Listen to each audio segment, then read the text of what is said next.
Call the meeting to order. All right, so can you just check to see if the Scott Kendall on there is Scott White? Scott, are you you or are you your wife?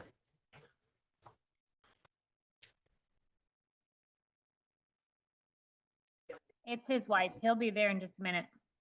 Okay, thanks, Gotcha. Aaron. Okay, so currently we have Jeff Hance, Casey Leahy, Kate Lampier, Katie Murphy, Lois Perla, Lisa Sanders, Donovan Nichols, and myself. Scott will be joining, and I believe Rick will be joining, so we are all set to go. Looking to approve the agenda, I do have one addition that I'd like to add into board governance under the financials. I'd like to add in a consideration for tax anticipation financing to the agenda. Lane can explain that if anyone has any questions. Yeah, usually in the state of Vermont, the timing between when we get tax payments and when our fiscal year starts is different.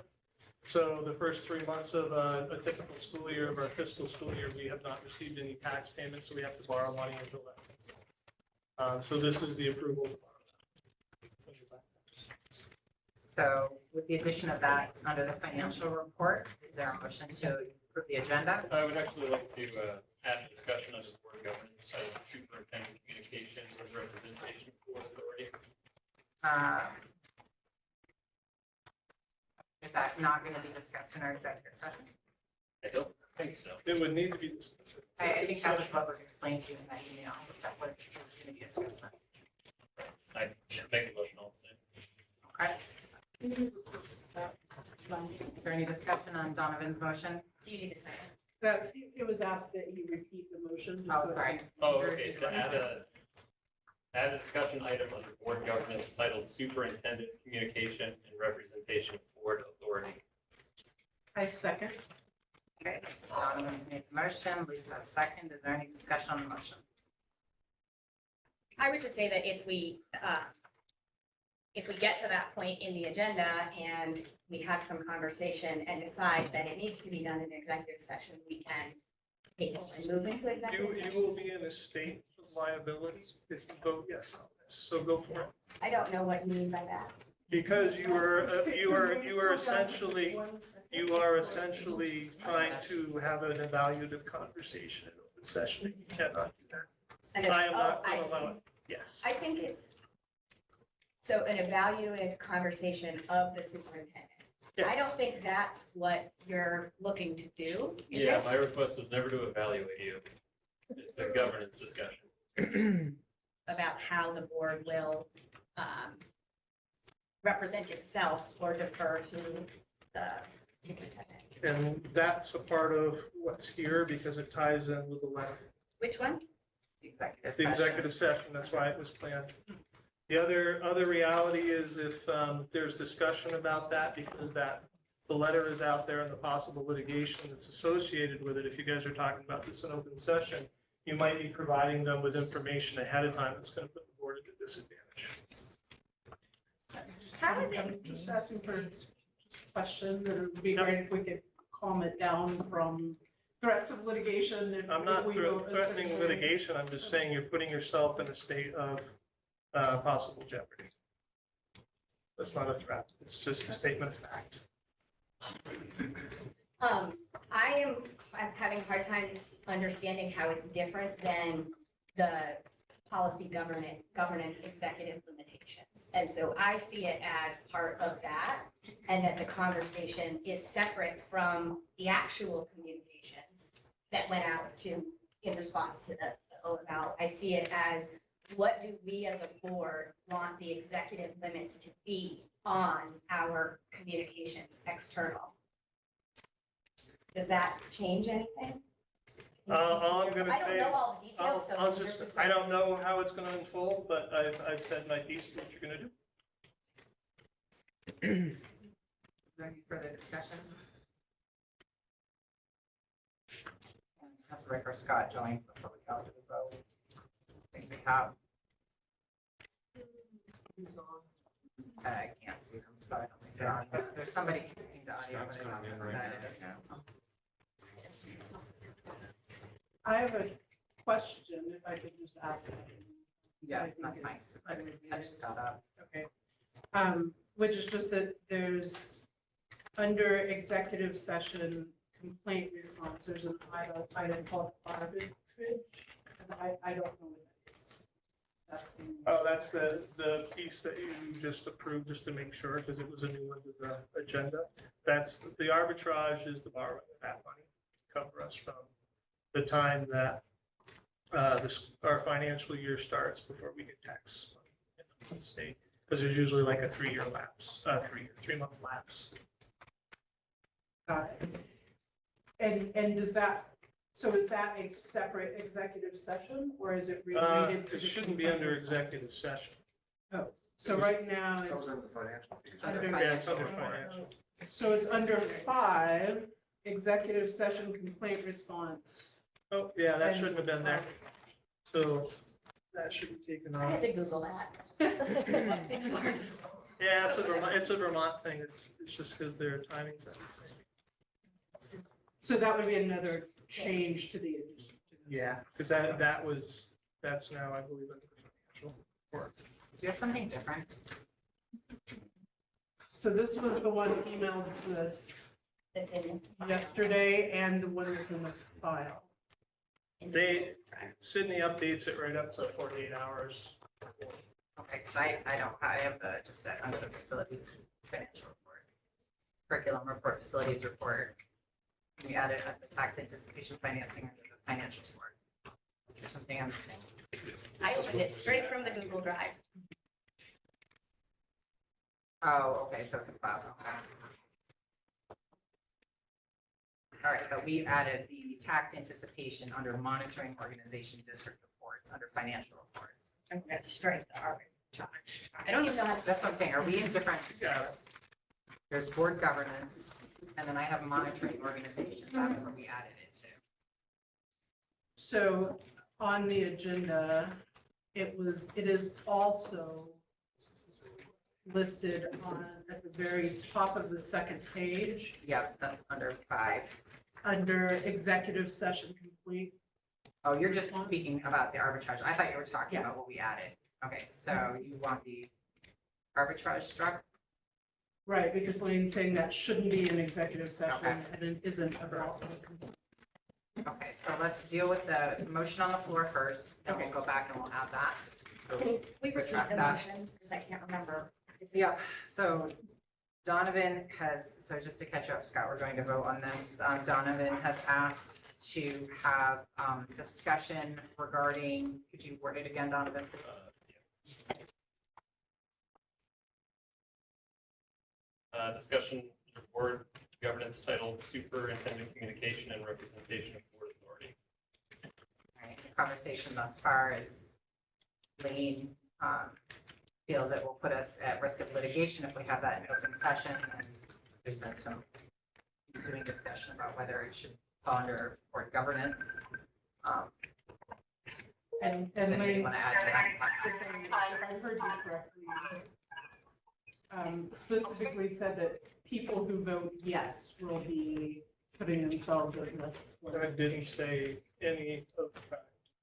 I said that if the motion goes through and the discussion is evaluative, the board's putting itself in a state of liability. The litigation was related to the actual letter. So, I must have I heard very you much misheard that. I don't know if because Amber's I heard, got the minutes. if or you it vote even- yes. I understood it as if the board votes yes. I didn't understand it as like individuals voting yes. You were on the other side of the eyes. So.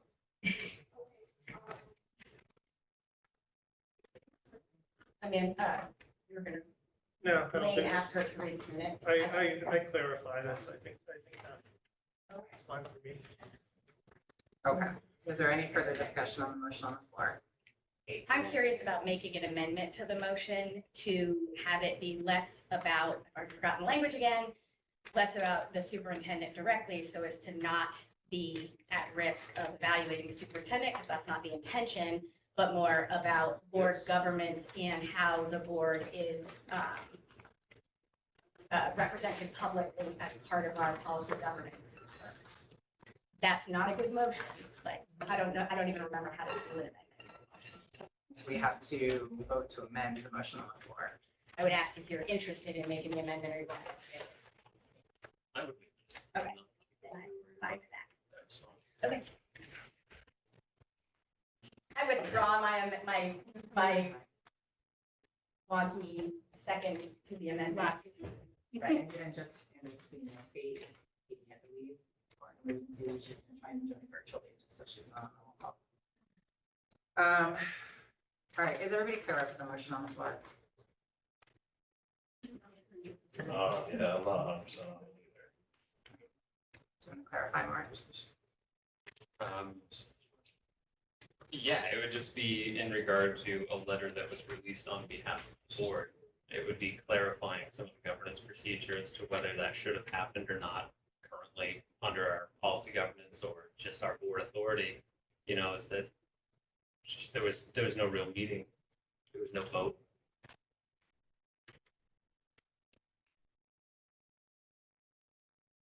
Further questions? Okay. So, get this. Right, so voting on the motion on the floor to have a discussion about superintendent communication in regards to the board. All in favor? Aye. So, Simon opposed? Okay. Okay, so roll call. Rick is not on yet, correct? Jeff, No. Scott, Oh, Casey, No. Kate? Yes. Yes. Katie is not here now. Lois Perla, Go to abstain. Sanders, Yes. Donovan Nichols. yes. So currently we have 1, 2, 3 no's, 1, 2, 3 yeses, with an abstention. So do you want to abstain? And I vote no, so the board doesn't have that motion, does not pass. Okay, so that will remain in executive session, and then arbitrage, did you want to make a motion to change that? Sure, I move to correct the mistake of having listed arbitrage under 5 executive session complaint response. Or should that land under the financials? Is that where that should land? So if you want to move. So instead of remove, yes, and move it to finance. Okay. Is there any discussion on the motion? Sorry, what was the second? I'll second. Oh, I'm sorry. So that was Lisa and Kate. All right, if there's no discussion, all in favor? Opposed? All right, motion passes. So now may I have a motion to approve the agenda with the changes? Scott, Casey, all in favor? Aye. Opposed? I'm nay, or what, I'm opposed. Okay. Roll call. Jeff Hansen, Yes. Scott, Yes. Nancy Leahy, Yes. Caitlin Fair, Yes. Lois, Yes. Mrs. Sanders, No. Donovan. No. So the motion passes. Okay, so that's going to bring us into administrative actions. The first is going to be approving the minutes from our regular meeting, May 15th. Changes or any concerns? I just have one correction in the body of it. My name is listed as Saunders a couple of times rather than Sanders. My apologies. No worries at all. Just Anything else for May 15th? All right. Motion to approve those minutes. Second. Scott, Casey. So motion to approve, Scott, Casey, all in favor of approving the minutes with changes of Lisa's last name? Opposed?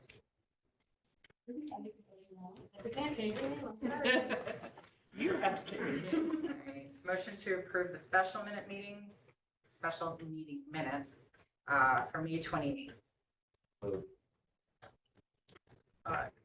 Is there a second? Second. Any discussion? All in favor? Aye. Opposed? These are also accepted. Okay, that brings us to our first public comment. See anyone online? Has anyone signed up for the public comment?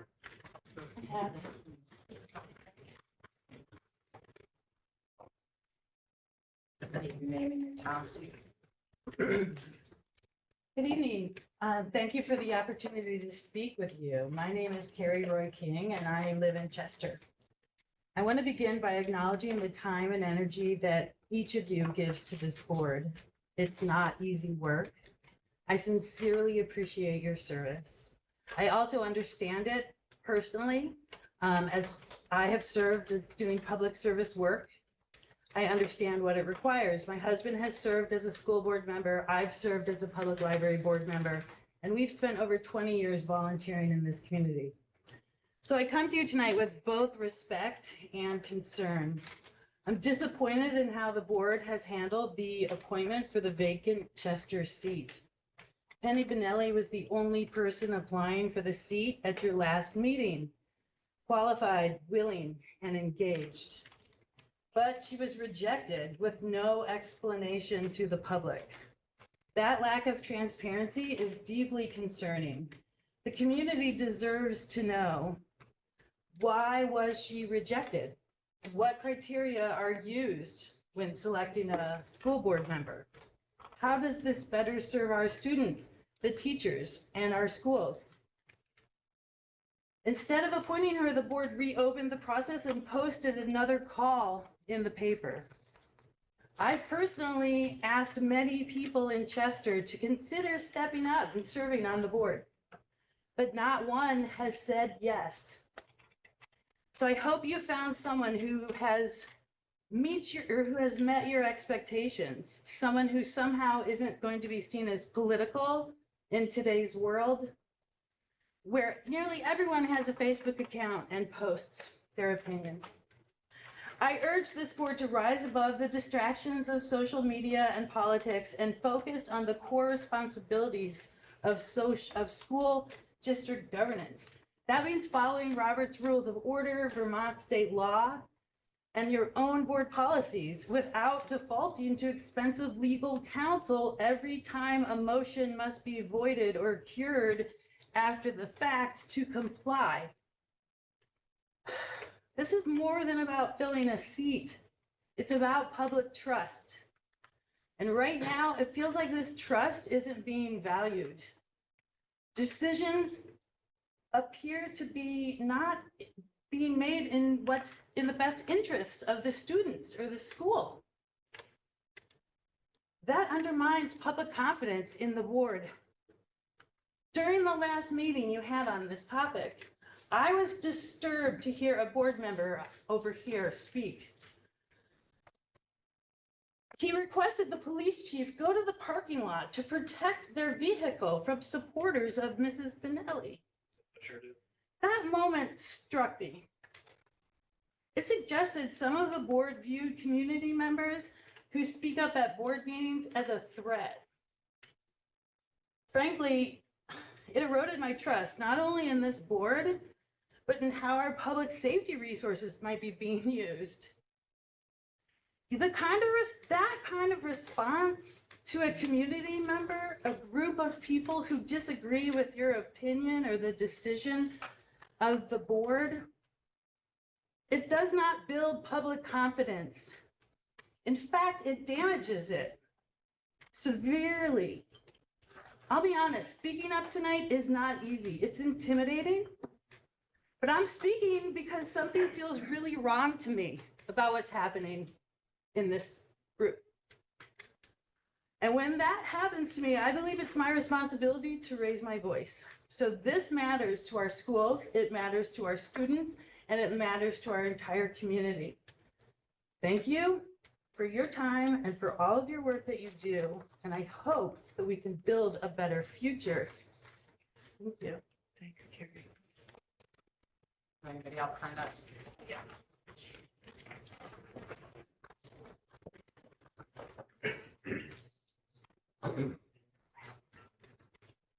Good evening, Superintendent Millington, members of the board. and those of you in the public who are in attendance or watching on Zoom. My name is Jerry Yusi, and I would like to take this opportunity to introduce myself to those of you who don't already know. I'm here tonight to let the board and the public know that I formally submitted my application for consideration to fill the open seat here in Chester. I'm a longtime homeowner, business owner, and alumni of GNHS. I have 2 young children who just began their educational journey here in Chester, and I would like to be part of that. My family and I did not make this decision for me to apply for this position lightly.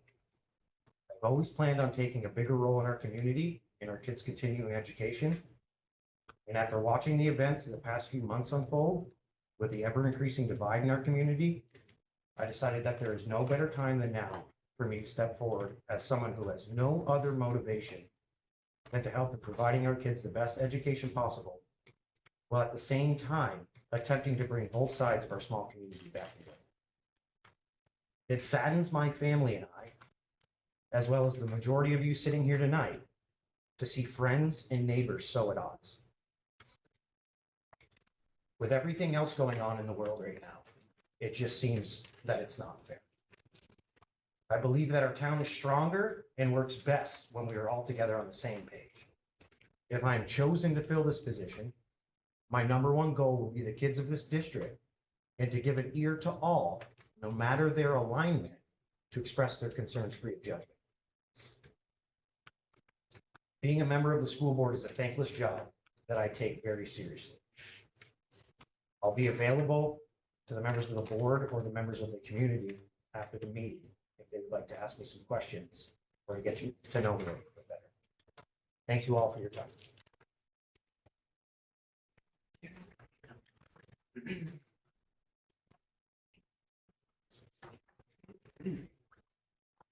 Good evening. I come here now to ask about an item that we have on the agenda, which is to go into executive session for a complaint response. And it concerns, and I quote, "to discuss a possible litigation to which the public body may be a party." Now, I have no doubt whatsoever you have a right to discuss this in executive session. However, if there is a complaint that has to have a response, and this is legal language, a complaint that you have to respond to and could lead to litigation, sounds like a lawsuit. Maybe it isn't. I don't know what it is. I have absolutely no idea. That's the problem. When something like this is filed, when there is, it may be in court, it may be an administrative thing. I don't know. I had nothing to do with it. I don't know what it is. But I have a right to know, and so does everybody here. And I am concerned that there may be a lawsuit against the board that you don't know anything about. So I'm asking, not that you tell us what you're deliberating about, but to tell us what it is. What we have a right to know whether there is a complaint against this public board. We're your constituents. We have a right to know it. And I've asked several people since I heard about this yesterday when I read your agenda. Didn't know anything about it before, and I still don't know anything about it. And I've not to talk to anybody who does know anything about it. So I think that we do have a right to know, and that by all means, executive session's not a problem, but before you go into executive session, we have a right to know what it is, what are you discussing? What is this complaint? And that's my request tonight, and that's all. Thank you.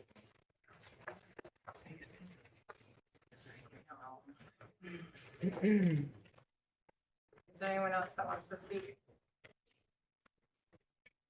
Okay, all right, that will move us into our first board governance business. It is going to be a presentation about CVs from Harbor Environmental, the Department of Health, and the Department of Environmental Conservation. And I believe it's Cassandra Kinney that will be Yes. giving us this presentation. It'll just be me presenting for this TDC, but yeah, Craig's also here. Any questions? And then I've got 2 of my colleagues here with me also. Thank you. So let me just. Yeah.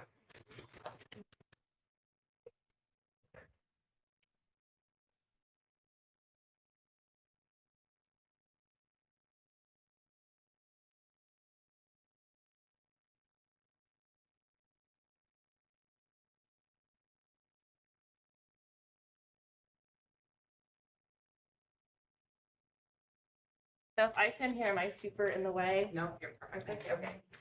Barbara, I said. You can move.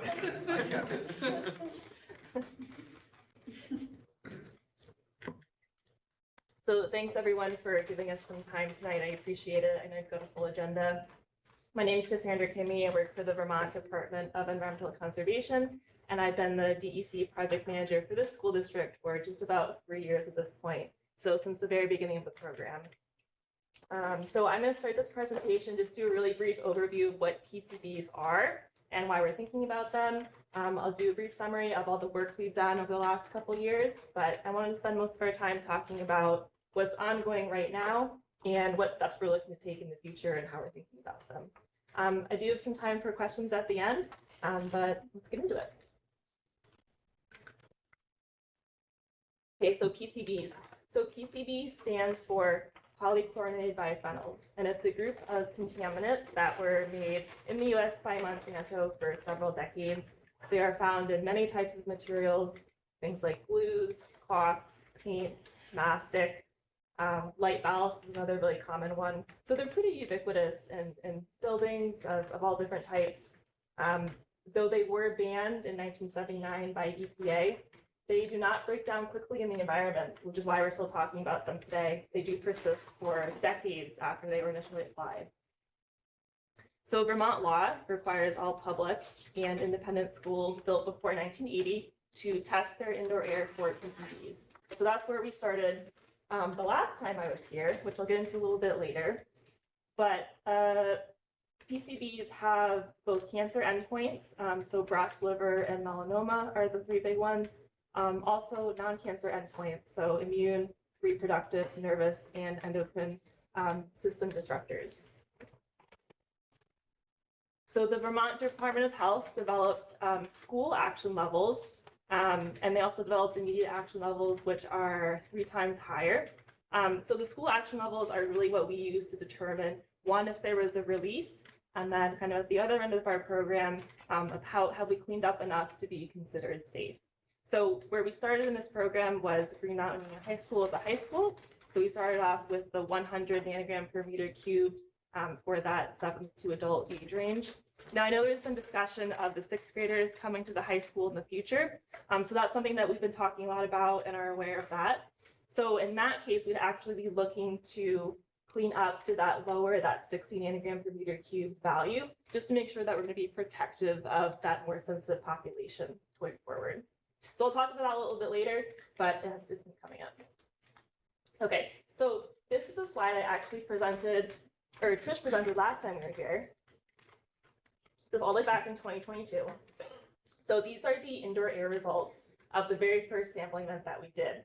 So we took quite a few samples all over the school on the 1st, 2nd, and 3rd floors. As you can see here, pretty wide range in values. Some were quite far below the SAL. Some were above the immediate action level, that higher value. They tended to be a little bit higher on the 3rd floor, but overall, we knew we had a pretty widespread problem.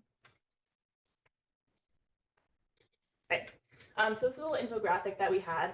So last time we were here, we had just gotten these indoor air results back. Let's see. Oh, good, you can see my cursor. We were here, so we said, yes, we do have a problem. We're gonna move into materials testing, which is a pretty iterative process. And that's basically what we've been working on the last 2.5 years at this point. So I'm going to do a brief overview of the results.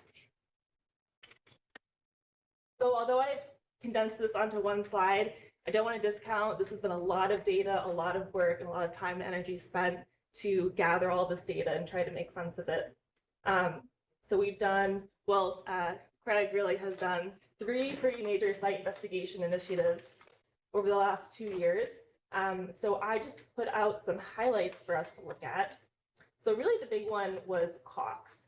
So this is caulk around door frames, around windows and expansion joints, pretty ubiquitous throughout the school and had a pretty large concentration range, but you can see here there's some pretty high numbers that we're looking at. So that was our primary finding. And then this picture over here is just an example of what sampling looks like. So this is actually an expansion joint, I believe in the cafeteria, that was collected this February. So if you see anyone around doing that type of work, that's what they're up to. So moving ahead, mastic, so this is the glue that's found under carpets and under floor tiles, was our other pretty significant finding. These materials are found basically everywhere in the school and tended to be a hair lower in concentration, but we're seeing them pretty much all in lots of places. So that was another big one. And then the third one I pulled out was actually wall paint. So you can see that the concentration range is a little bit lower, not quite up to where we're seeing the caulks and mastics, but with so much wall paint, when you think of like how many painted walls you have in this school, there's a lot of square footage, and kind of that cumulative large area nature of it can add up to an impact. So, and again, this is not a complete list, and there's a lot more detail out there, but just as a taste of what we've been getting into. Okay, so coming back to our infographic, we've worked with the site investigation, we've done some really extensive materials testing. Now it's time for us to start thinking about what do we do with that information? What would remediation look like? How long does that take? What does that cost? These are the big questions that we're thinking about.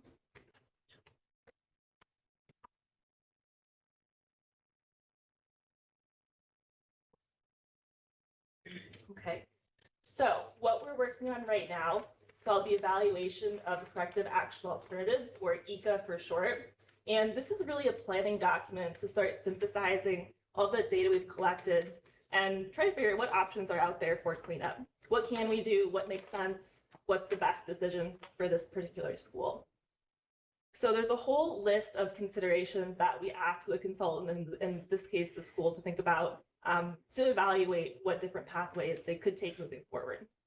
So the really big one, overall protection of human health and environment, is a proposed cleanup going to reduce PCB concentration in indoor air. I think that's a pretty primary one. We also look at long and short-term effectiveness. Cost, of course, is in there. Community acceptance, so is the school community and wider community supportive of these efforts? Feasibility, how long does it take? What other resources are needed? How do we put this all together? Again, there's a larger list, but I think these are the big ones. Okay. So getting into a little bit more detail, and I can, Lane, I can probably send you this presentation too, if anyone else wants to look at it in more detail. You comfortable if we post it up on the website? I think so. I think that's fine. Oh yeah. Okay. Thanks. Yeah, because I think you guys have some other stuff up on your website too, so it really makes sense to put it in there.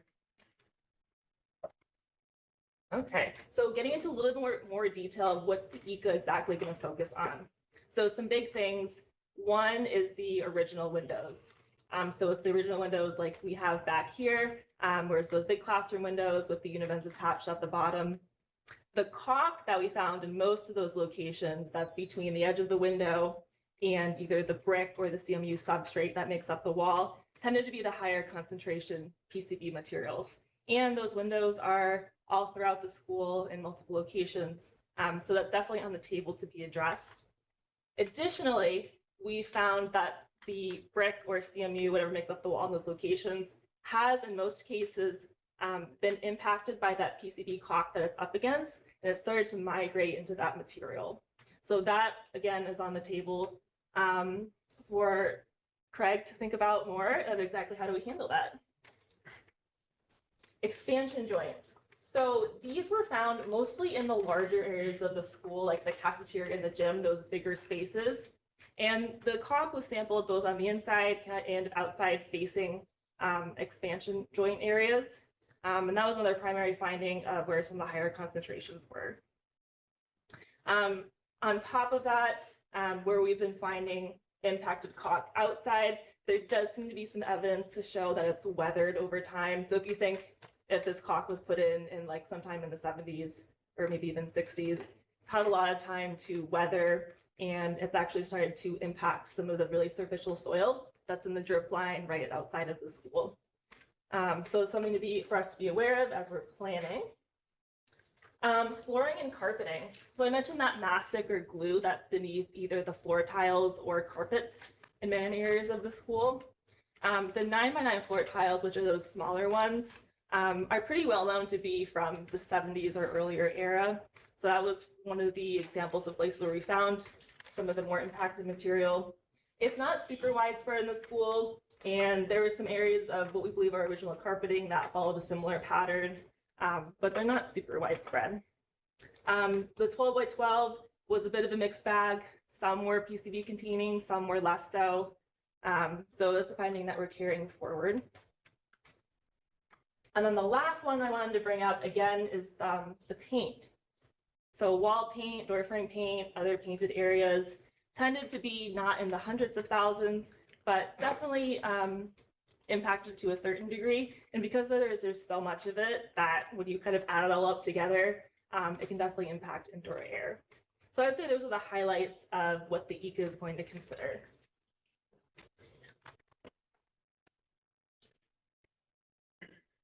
So like I mentioned, the environmental consultant is working on the ECA. It's not quite done yet.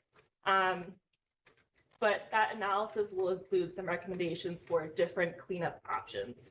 And oftentimes when it's a large building like this, so a large school, it might be a mix of a couple of these, and put all together results in a full cleanup plan for us. So just some examples. The really straightforward one is the removal of source material. So removing that impacted caulk, removing that mastic, wherever it may be. That could be coupled with a certain degree, so either maybe a little bit or maybe a more substantial amount of removing that impacted brick or impacted concrete block material. Another really common one that we're going to be thinking about is encapsulation. So encapsulation consists of you may be leaving a certain amount of impact material in place, but you're going to cover it with something like an epoxy coating, and that keeps the PCBs from off-gassing into indoor air. So I like to think that asbestos is kind of like a good example where we might know it's in a building, but we've got it sequestered and capped and left on its own. And coupled with a long-term monitoring and maintenance plan, it can remain there for the time being until it's addressed at some future date.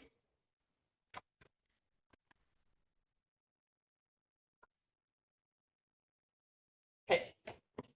So we've been working with the school pretty closely for the last 3 years. I've gotten to know Todd really well over this time period. But some things that we're thinking about specifically to Green Mountain Union High School and some specific planning considerations we're aware of. So the big one that we've been talking about recently is the sixth graders potentially coming, not this upcoming school year, but I believe the following one. So what that means basically is we're going to be looking to clean up to a slightly lower standard. Since they are a younger age group, we do want to make sure we're being protective of them, and any plan that we think about or approve is going to work for that age group as well. So things that could look like would be potentially focusing on certain areas or certain material types, if that's going to facilitate those younger kids to be in certain areas of the school, and depending on where exactly they need to be. We may also be prioritizing certain spaces. So if there's a certain wing of the school or a certain floor that maybe is more impacted or should be prioritized for some other reason, we can work in some phasing of cleanup in a way that makes sense. Because ideally we want to retain as much functional space for your school as possible so that you can continue to operate the school with as much minimal disruption as we can. I know a lot of other schools, and I think Green Mountain included, oftentimes there's other work going on, maybe not related to PCBs, but if there's a way for us to coordinate those scopes of work together and hopefully marry them in a way that gets us some synergy, that's something we'd definitely be supportive of as well. So though this plan is kind of in progress, it's not quite done yet, be on the lookout for another meeting, probably similar to this one, where we could share that document ahead of time, everyone can look at it, and then have a good discussion of community feedback and what you all think. Okay, so kind of next step. So we've moved on from the ECA, and at this point, once we've selected the cleanup option, the consultant will go ahead and write what's called the corrective action plan, or a CAP for short. And that's your really detailed, super detailed cleanup plan with costs and timelines and methods and everything that you're going to need to actually go out and implement the cleanup. Ultimately, it is the school's decision which cleanup option they'd like to go with. Depending on how the ECA looks and what cleanup option the school picks. I don't think we can commit to funding the entire ask. We may only be able to fund some portion of it. I don't have a number. I don't have a certain percentage of cost sharing in mind. But just so you all know, ultimately the decision rests with the school, and we'll be as supportive as we can be with how you'd like to move forward. Okay, funding status, I think everyone is most interested in. So we anticipate receiving for this upcoming fiscal year, $9.5 million to use towards PCB cleanup and planning. This funding will be shared across the 6 priority schools, of which Green Mountain is one of them. We are working right now on getting all the grant paperwork in place so that once that money kind of hits our account, we can start spending and start moving this forward and just move on. We'll keep this process moving forward. At this time, we don't know what future state budgets will look like or if there will be a certain amount of funding in there for this use. We just don't know yet, but as soon as we get more information, you all learn it basically at the same time. Okay, I'm gonna stop there and just pause for questions. I know that was a lot of information, but if anyone has questions off the bat, yes. Just the previous slide where you were talking about the 6 priority schools. Is Yes. there a ranking of those schools or is it? I don't believe so. I think we just have 6 kind of all in like a top tier category. But I don't think within that 6, I don't think we have them particularly ranked. Like there's no number 1. Okay, all right. Yes. The original action and immediate action numbers. Yes. Where did those come from? And like, is there a good source where someone like me could actually understand the science behind it? Yeah, so they were developed by the Department of Health, and I do believe they have a memo type document on their website, which I can find for you, that goes through the derivation of how they got these numbers. So I don't know if it's easier for you to email me or me to email you. Either way, I can get that to you. Okay, yeah. That, Yeah. and then somewhat related to that, like, is there a level or an amount of time where the state or the federal government just says you can't be in the building anymore? Or is there no such thing like that for?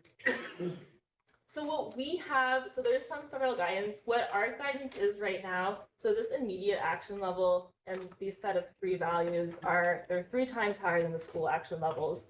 So if we get data in and let's say we get a value that, let's say it's, high school like this and it's 500, that tells us right away that we need to do something right away because it's not okay for people to be in this space long term.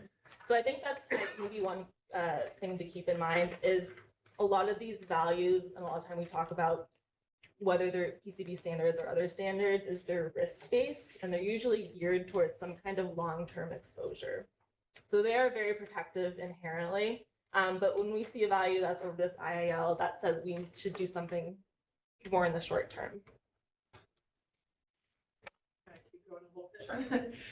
Is there then potentially a different level or timeline for staff who might have more continuous exposure over decades? That's all, yeah, all built into this school action level. Okay. Into that, yeah. So I think that guidance that you'll see, I think it goes through that. And I don't want to get too far into it because I'm not a health person. So I don't want to get, out of my wheelhouse. But yeah, they are based on a long-term exposure. So like decades basically of exposure, which is common for other standards as well. Could you add that health report to your report and put it on the website? So Yeah, or maybe that's easier. Maybe I'll just send it to you, Lane, if you want to post it in that folder. Okay, let me just make a note of that.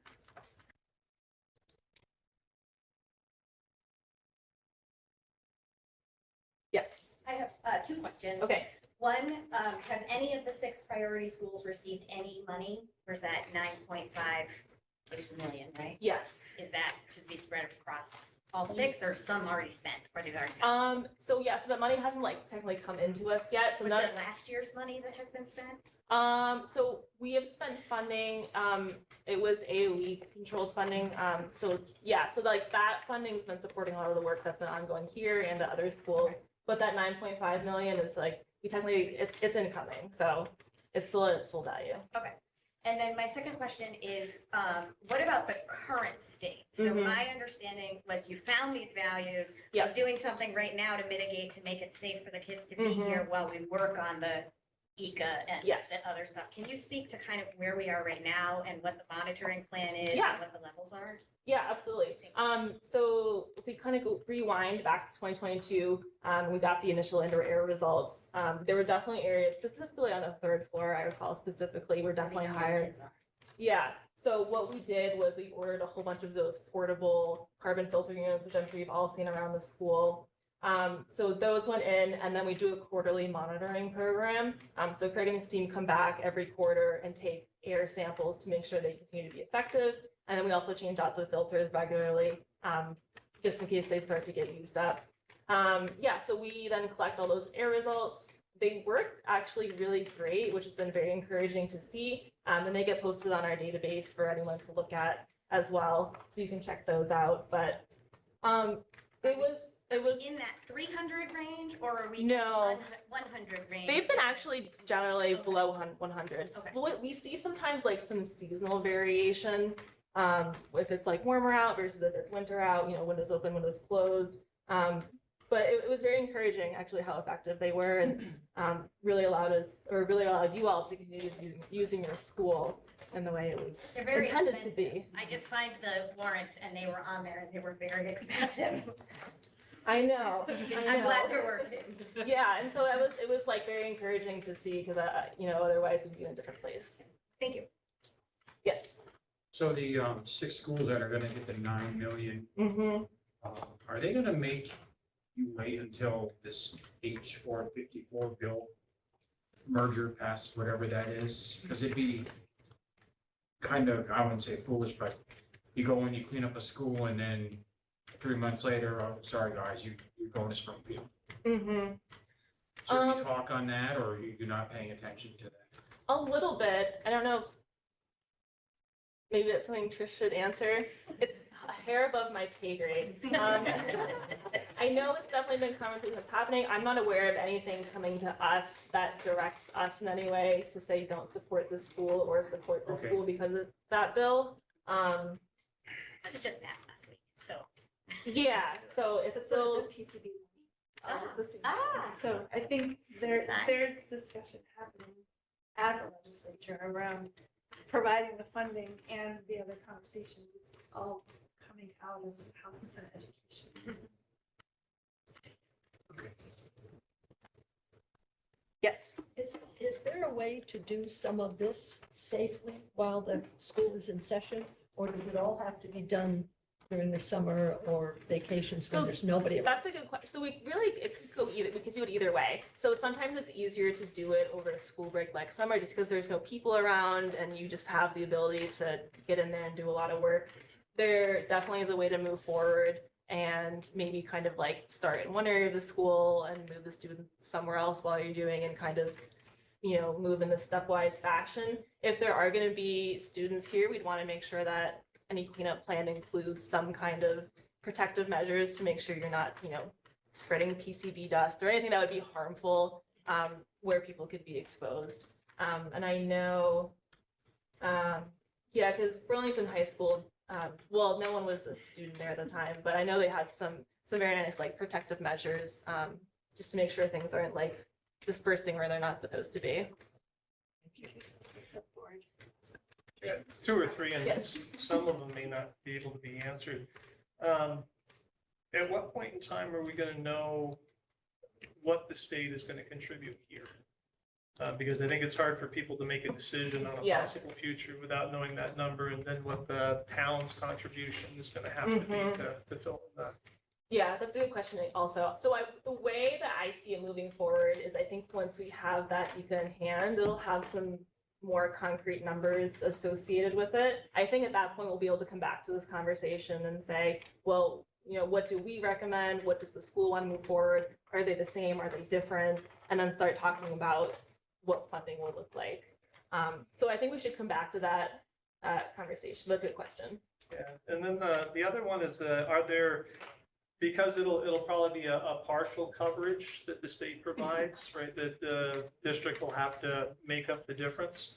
Are there other organizations or grants out there that we can tap into to try to reduce that burden on the taxpayers if it comes to that?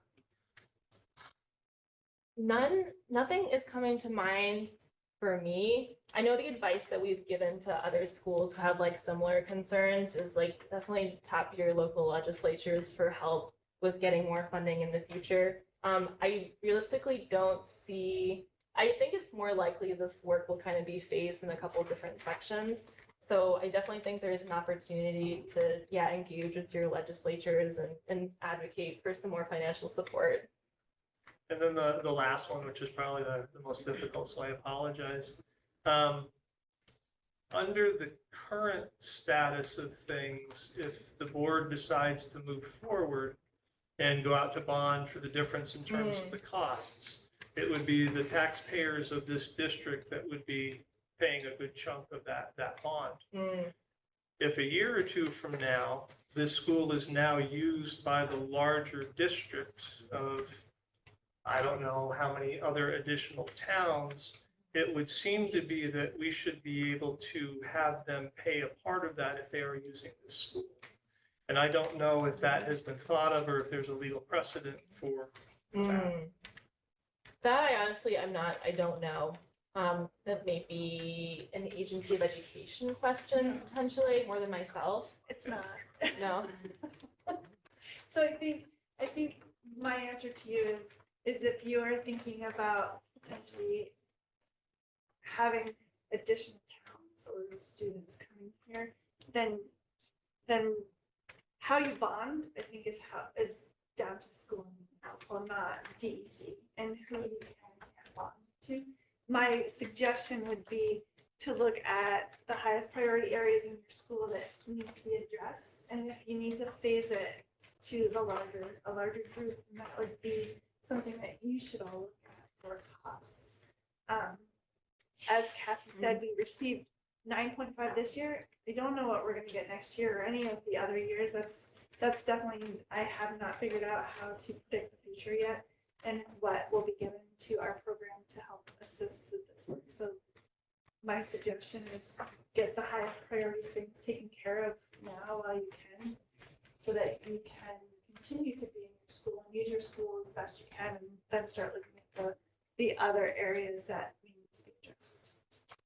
Cassie, can I jump in? Yeah. So Wayne and I met with the AOE the other day in conjunction with this. And to answer your question, Jeff, we were told directly that the state will not, their plan is not to tell schools that they have to close. That is not their plan. Their plan is to redistrict and let these bigger districts decide what they're gonna do. So that was, I mean, it may do the same thing in the long run, but it's not the governor or the state, or I don't want to say the governor, the state's plan. The other thing they made very clear is that Act 74 was put in place to protect us from not having enough money at that $9.5 million.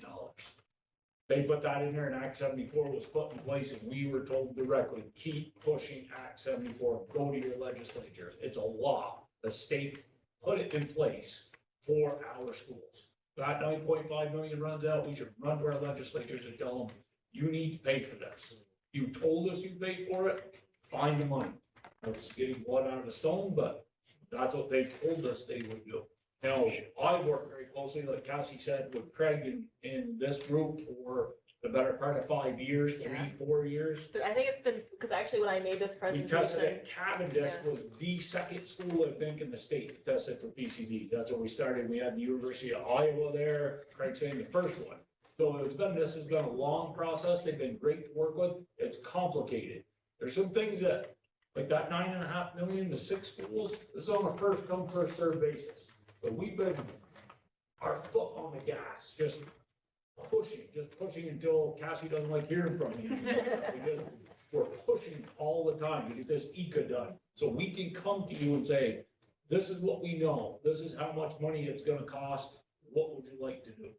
So it's in our best interest, as soon as we get that, to come before you and say, here's some options. I mean, there's some different things, I don't wanna take up a lot of time, the meetings are long, but there's some options that we're already working on that, you know, there's some that don't directly correlate with PCBs, that add into, you know, what we're looking to do with our bond, but maybe now is not the time for that. We look just to get our PCB levels eliminated. Our filters are working. I still want to make that very clear. The filters we put in are working tremendously. Craig is constantly amazed at how well they work, and our teachers do a great job of making sure they're running, and, you know, we have fans and windows blowing backwards and windows open in winter time, and, you know, it's, what we're doing is working. Our kids are in school. We don't have any rooms that we can't use for 7 through 12. Want to talk about bringing 6th graders at some point down the road? There's some things that we may have to do. But then we get into a time frame where we need that part of that $9.5 billion. There's a time crunch. Scott? Correct me if I'm wrong, didn't the state, in the beginning of this thing, in 2022, they sent us an email saying that if we got our testing done, that they would pay for all of it, 100% of it? You are 100%. And now they're backing out and not doing it. No, so they're still saying that they will, but there's no money. And they're still saying they'll pay for it, but they don't have the money to pay for it. So that's part of Act 74 stuff. There's no timeline in the legislation that requires when they have to do it, is my understanding. So with that, effectively, just we would be billing the state and it would just kind of go. So many things are up in the air right now. I don't know. We also have the Monsanto lawsuit, but we don't know how that's going to turn out. And this is the first time I've heard anybody speak about something being part of the taxpayer's responsibility, because my recollection was it's 100% coming from the state. And I asked when I signed the single warrant, like, have we gotten reimbursed for these yet? Because we're shelling out money. So we Can I so just we have- clarify something? When we talk about the school having to pay something, this is a scenario in which the state says removal and encapsulation is an alternative that meets all of the goals of, and the school says, we don't want to leave anything in place, we want to take this stuff out or portions of this stuff out. That would be the above and beyond piece that we're talking about. It's also if your cleanup document comes in tomorrow to do everything all at once at 12 million, 14 million, 15 million, that's clearly not something that we can put 9.5 in to take care of something that's more than what we have. So those are the two scenarios that we're talking about, where if the school wants to do everything beforehand, before we have more money to put into a phased approach, that's what we're talking about, or the school wants to do something that is more conservative than what the state would say also needs a school.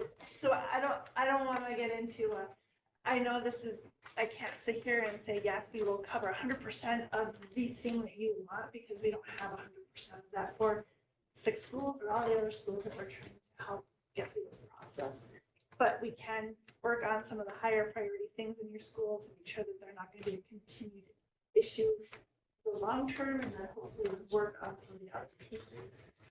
And I don't like giving that answer. It's not a fun answer to give anyone, where the state promised you something, but they're not giving the money for it. I know the state to do the stuff, and so I'm sorry for all of that. It's not a fun message to give anybody, but it is kind of the message that we're being asked to give. But it's very hard to be strategic about your plan if you don't know if there's going to be money there, right? Like, I don't know how much this is going to cost, but $9.5 million across 6 schools probably isn't enough to do even the minimum. And so I'm going to want to do an expedited, get as much of that money as possible. Sorry to the other 5 schools, because I care about all of Vermont kids, but we're not going to get reimbursed for that. So then the taxpayers are footing the bill. And that is, it's just hard to be strategic. Go ahead. I was just gonna say, I know we just handed you something that's hard to digest, and so my suggestion is when we come back with the ECA, we'll be able to have a much more informed discussion. It's kind of just planting a seed about what we've all been thinking about in order to try and make sure that we have some resources to help take care of some of the problems that exist. So just to clarify, Kate, all the quarterly indoor air quality testing, filter purchases, filter replacement is all, that would cost the taxpayers, well, it's cost us because it's the state, right? But not district oriented, where it's not coming out of our budget. They've covered all that up to this point. But again, it's 9.5 million. Cassie and I have talked about this, and we've talked about this, Wayne and I did with the AOE, that even though that's 9.5 million, there's still continued testing going on. If our ECA doesn't come up and we don't come up with a plan, we still have to continue with our indoor air quality testing, our filter changes, and we've been talking about maybe a big chunk of that money off the top of 9.5 million should come out to support all the schools that are in this PCB program that still have to pay for all that until our, districts make a decision on what we want to do with the cap or with the ECA.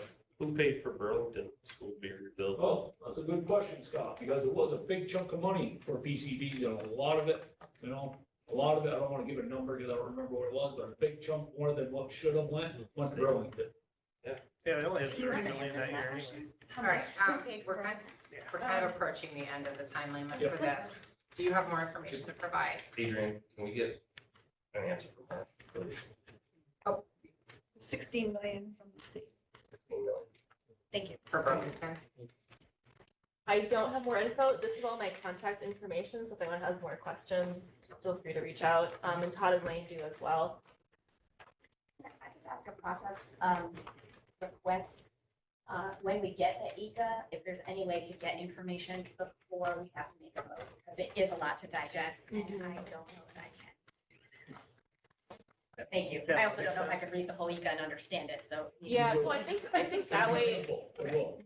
yeah, and like usually there's like an executive summary that gives like an overview, but I think how it'll work is we'll have the ECA and then everyone will have time to read it. We'll probably have another big discussion like this and go through it again and answer everybody's questions. Hopefully to give you enough time to really digest it and not just ask you to make a choice right away, because that would be a lot to do. Thank you. Thank you very much. Thank you. Very helpful. Thank you. All of you. All right, so, I wonder if we should correct the record. So we haven't made a decision that the sixth graders are moving here, and this is going to be posted online and in our minutes that the sixth graders are moving here. Yeah, it's just been a discussion. It's been a discussion. Because we don't know what's happening with Correct. before trying to plan. It's totally fine. I just think in the minutes, it should reflect that that decision hasn't been made because it hasn't been made and I don't want people to. Thank you. I agree with you.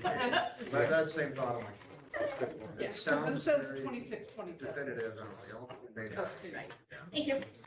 And the discussion makes sense given we're 54. We don't know what they're gonna use the building for.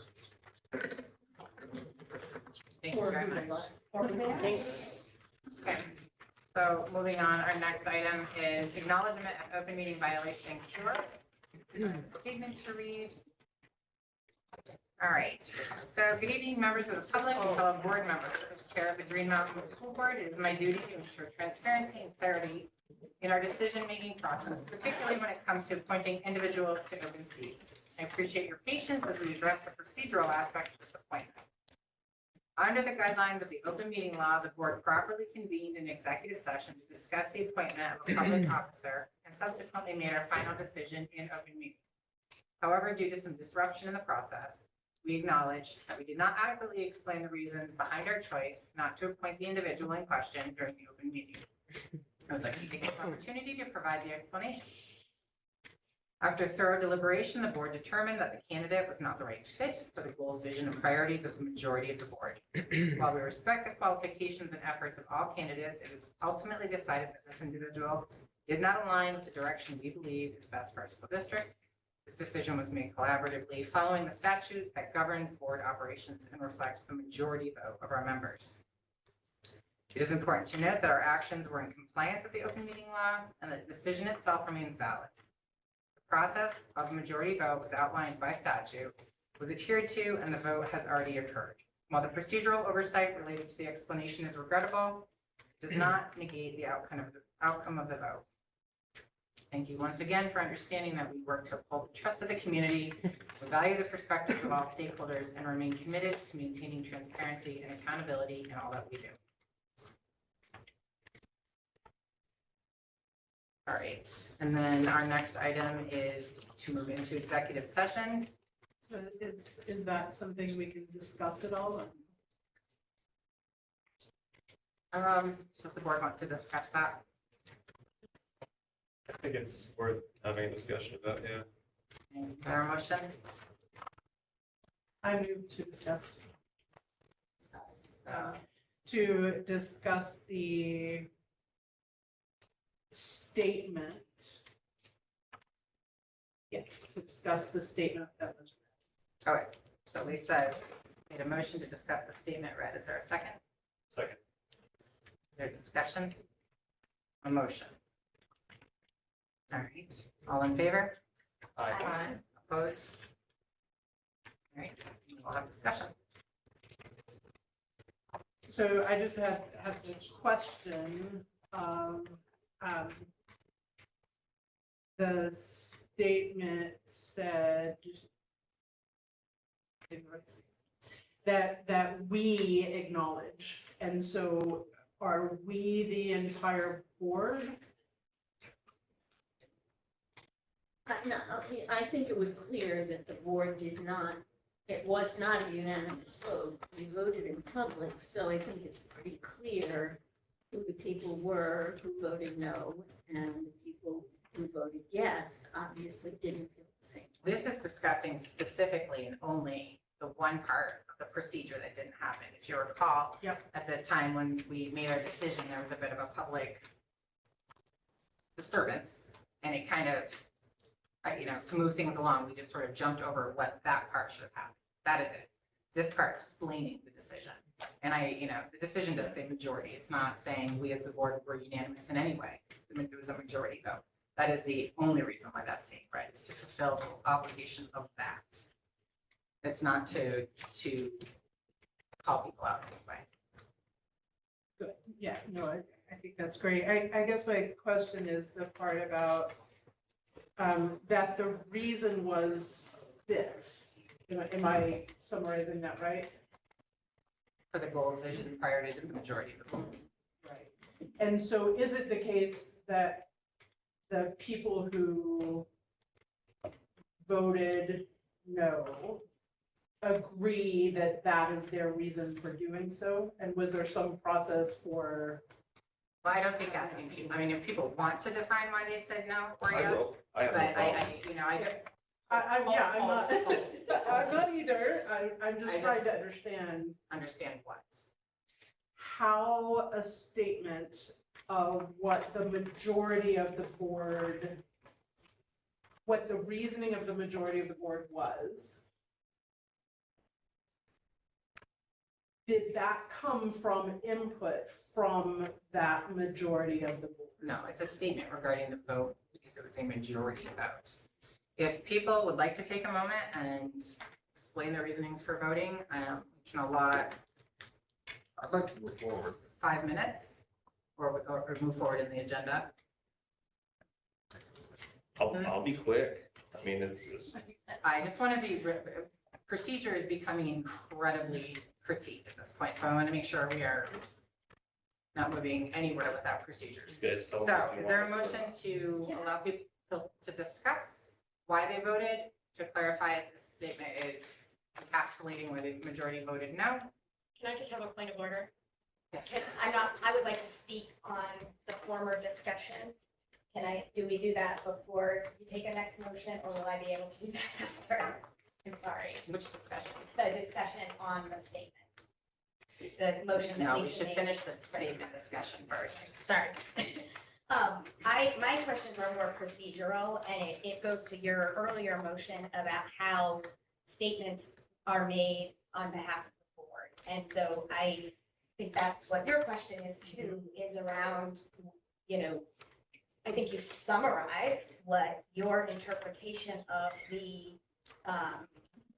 discussion was that happened in executive session. And had that happened at the end of the meeting, we probably all would have had more discussion about that and input into the statement.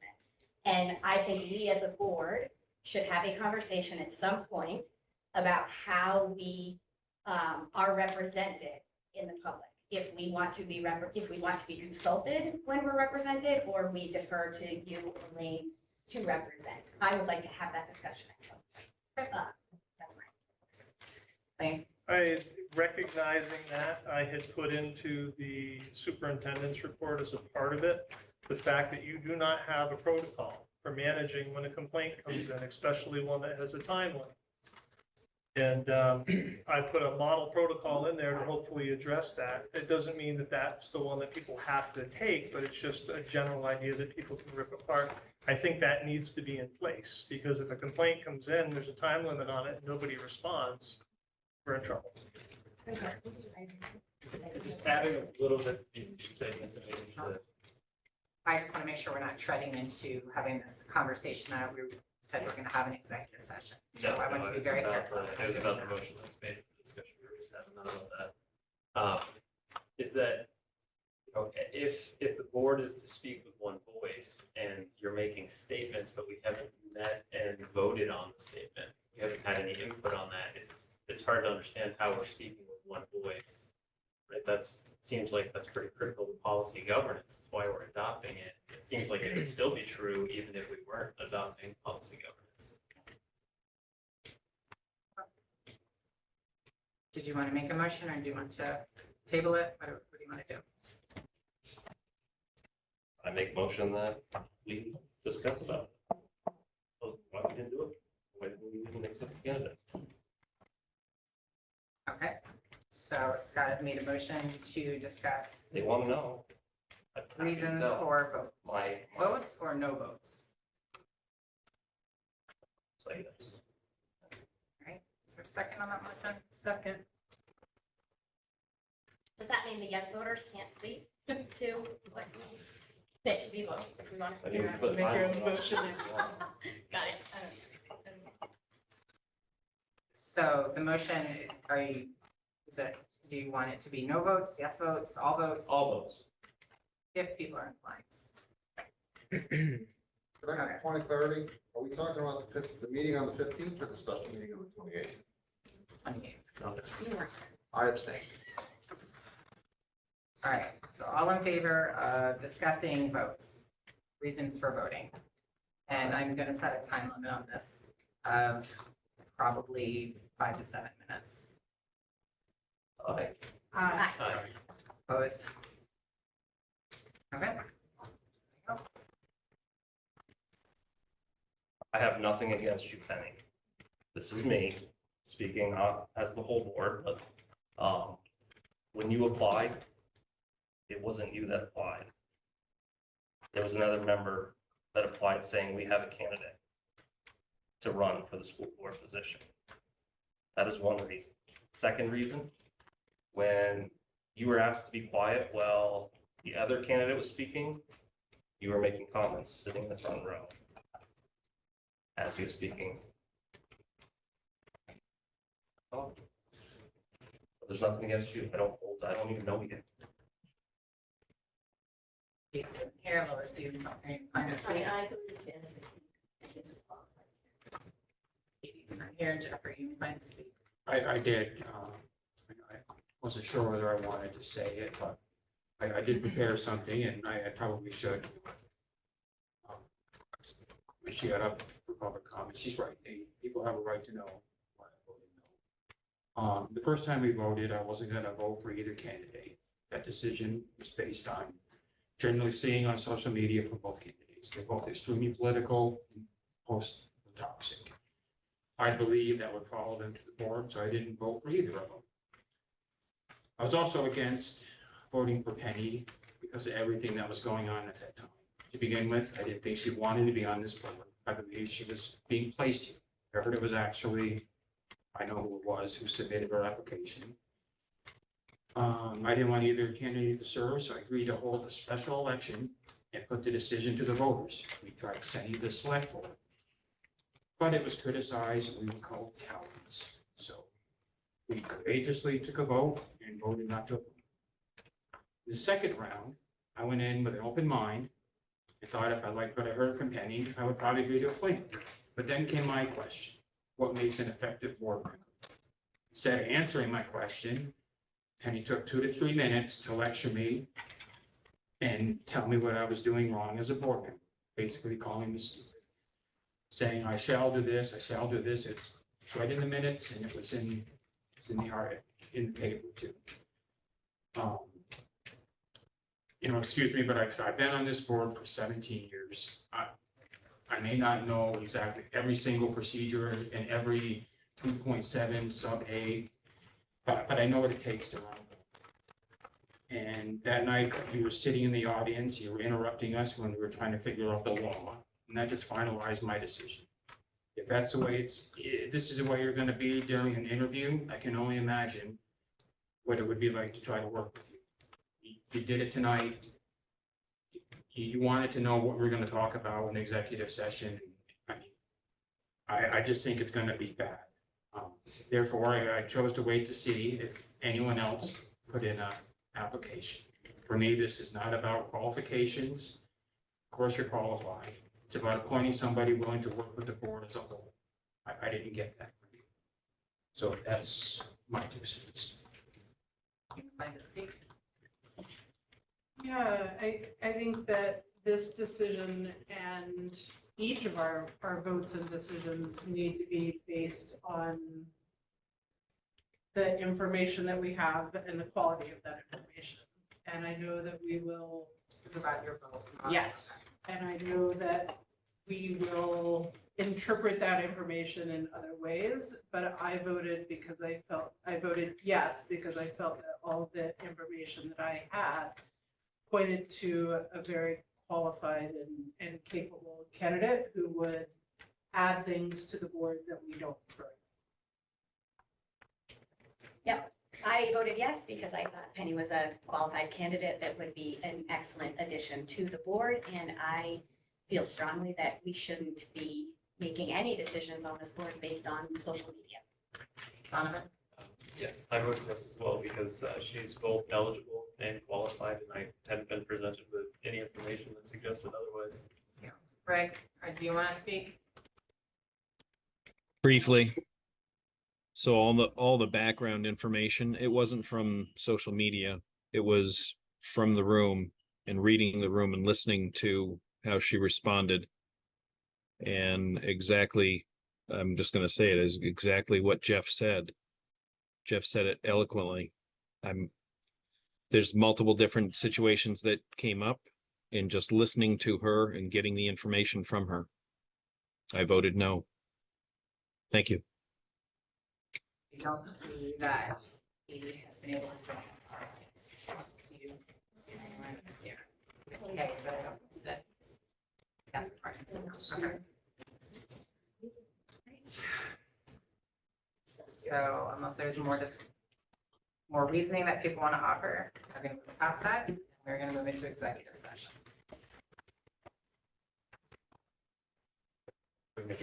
Yes, and inviting Lee, please. I move to enter executive session under 1 VSA section 313 sub 1E to discuss possible litigation to which the public body may be a party. I'd like to invite Lane Millington. Second? Second. By Jeff, seconded by Scott, I'm sorry, Casey. All in favor? Aye. Opposed? No. No. Okay. Rick Alexander? One more time, I'm sorry. So Jeff made the motion to go into executive session to discuss 1 VSA section 131I E to discuss possible litigation which to public body may be party, inviting Lane Millington. Yes, sir. Jeff, Yes. Scott, Yes. Casey, Yes. Kate Lampier. No. No. You're not I was Caitlin. really Katie Murphy is not, Katie Murphy is not here. Lois Perla. Lisa Sanders No. and Donovan. No. All right, so the yeses have it. We'll move into executive session. I need a minute. Okay. 7:48 for exit. Yes. I'm just saying. Oh, okay, sorry.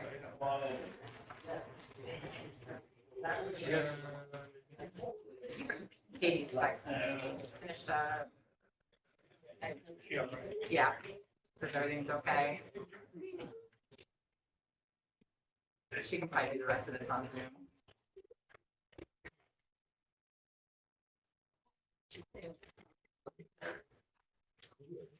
Yeah, that's cool.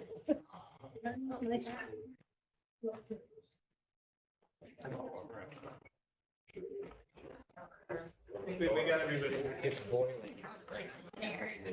Warm in the hallway. I just do it once a year. It usually is warm.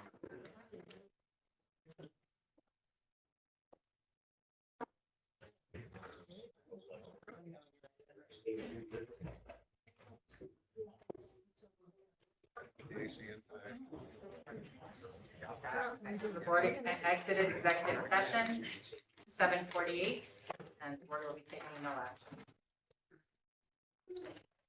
All right, so move down. So now we're going to move into monitoring reports. Long one. So I apologize. The superintendent's report, there's quite a bit of information in there.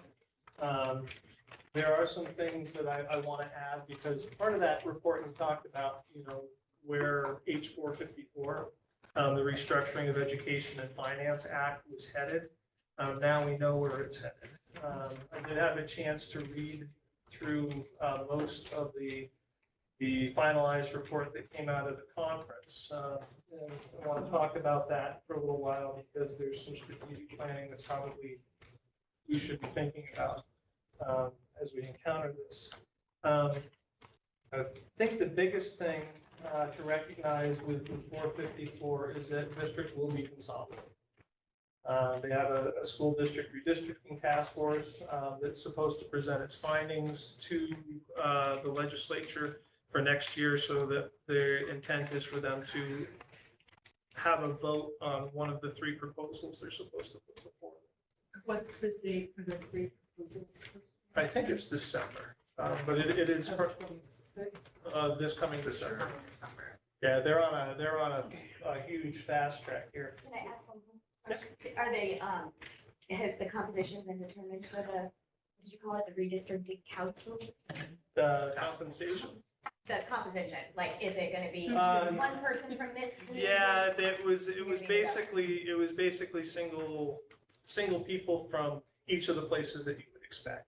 A teacher, an administrator, somebody from the association, Teachers Association, couple folks from government. I believe it was either the secretary, or the assistant secretary, but they do have a list that's posted up there. Okay, anything, did it make any note of like rural representation or anything? They like had that rural, Right. the one that David Martin's been a part of, yeah. So that's they on have a representative on there. I do remember seeing that. And so the other piece that they're going to be working on is what they call their standardization of operations. So basically every school across the state will have the same learning standards, the same class size requirements, the same academic calendar, and they'll all be required to use the same data systems to share data with the state. There will be a huge governance overhaul, so the local boards, this one here, will go away.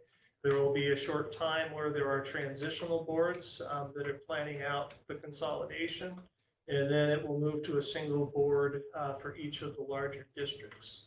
The last that I had seen in there was the plan was for somewhere between 10 and 20 districts total across the state. Possible outcomes for our district, when I had some time to think about it and read a little bit deeper, is basically like all the other districts that surround us, we're all going to be absorbed into one. It's unclear of which other towns that's going to be comprised of. part of the work, once that happens, once that new district comes into place, is they are required to go through and evaluate each of their schools to decide if they need to be reconfigured or consolidated. The focus, and again, so they were talking, they're not going to really do anything. No, the main focus, like right up front, the early focus is taking a look at closing schools that are in close proximity to each other. So that's the Cavendish and the Ludlow. The other piece that I think has not been discussed at this point in time is that there's going to be a wave of job losses and layoffs.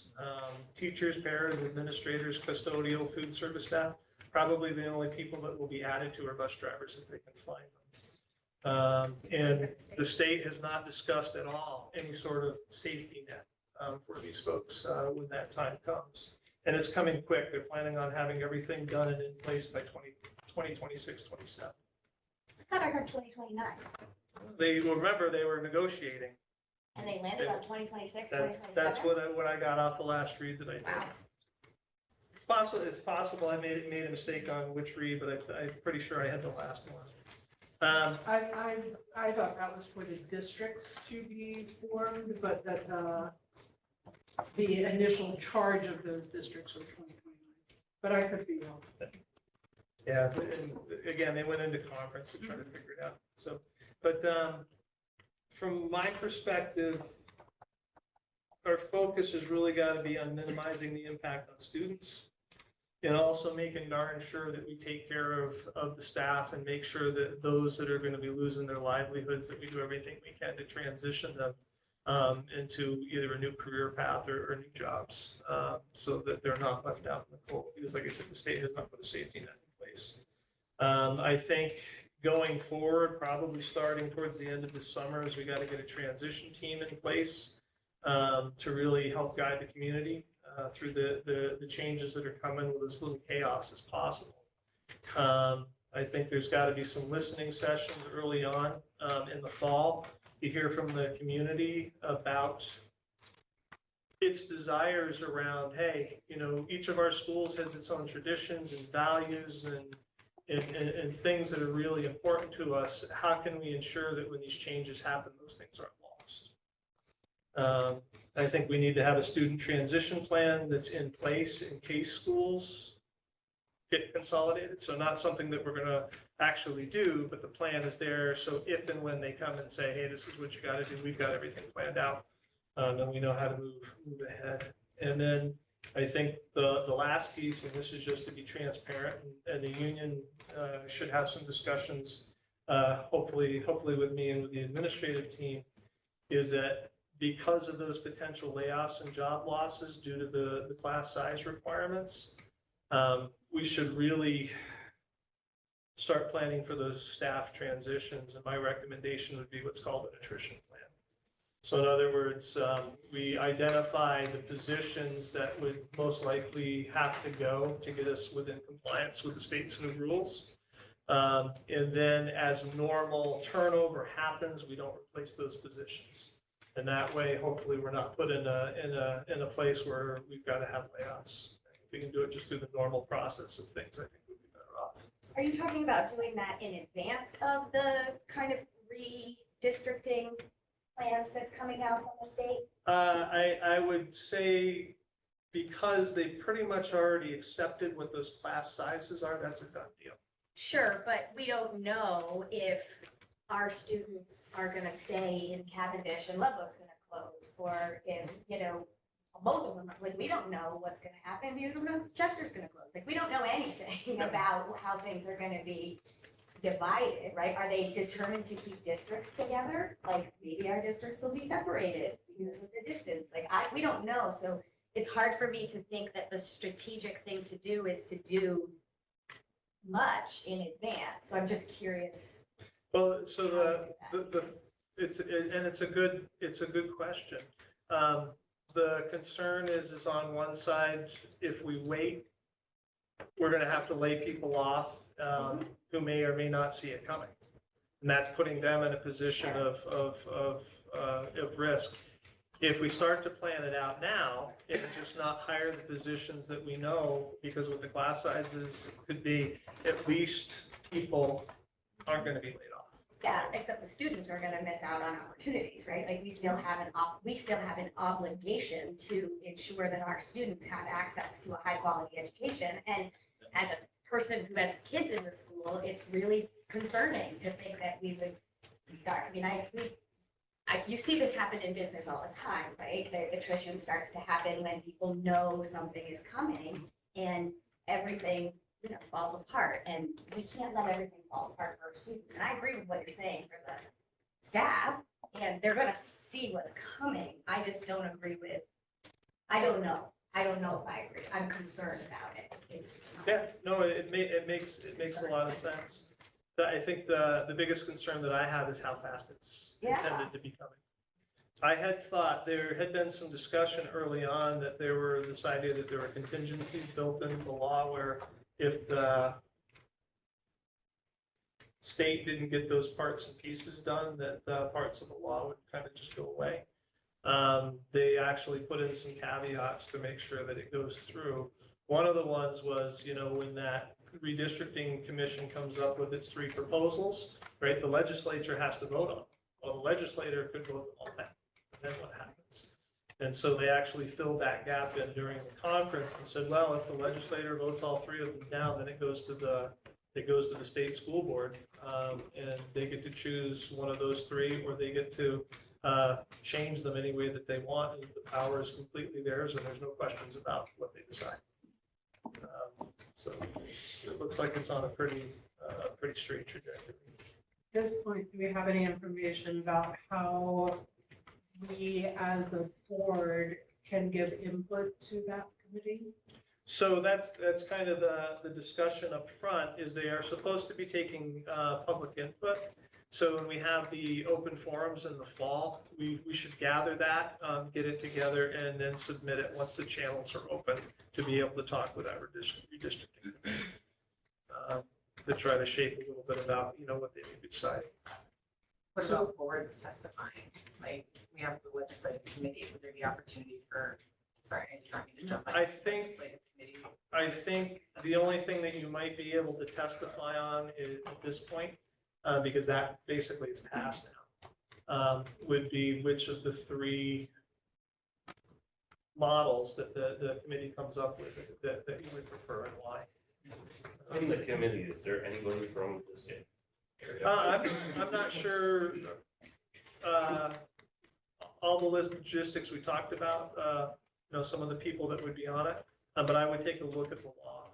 It spells out in detail who they are, what they are. It wasn't an incredibly long list from what I remember. I think there were probably about 16 to 20 people. And it wasn't geography based, right? Is It my- wasn't like, we must have somebody from every county, and No. it And was role based. Yeah, you should have somebody from this area, They was rural representative. It's geography based around Burlington.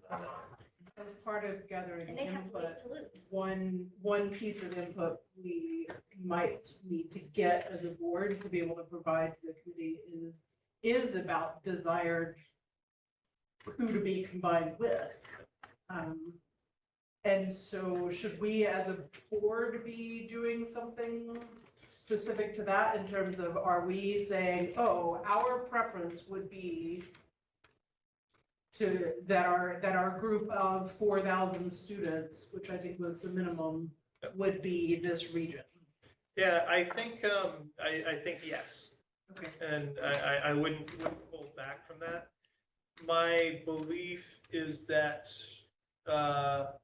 Cavendish and Ludlow, Mount Holly, and all of us, we're all gonna be in the same big district. I just don't know, what other towns it's gonna be.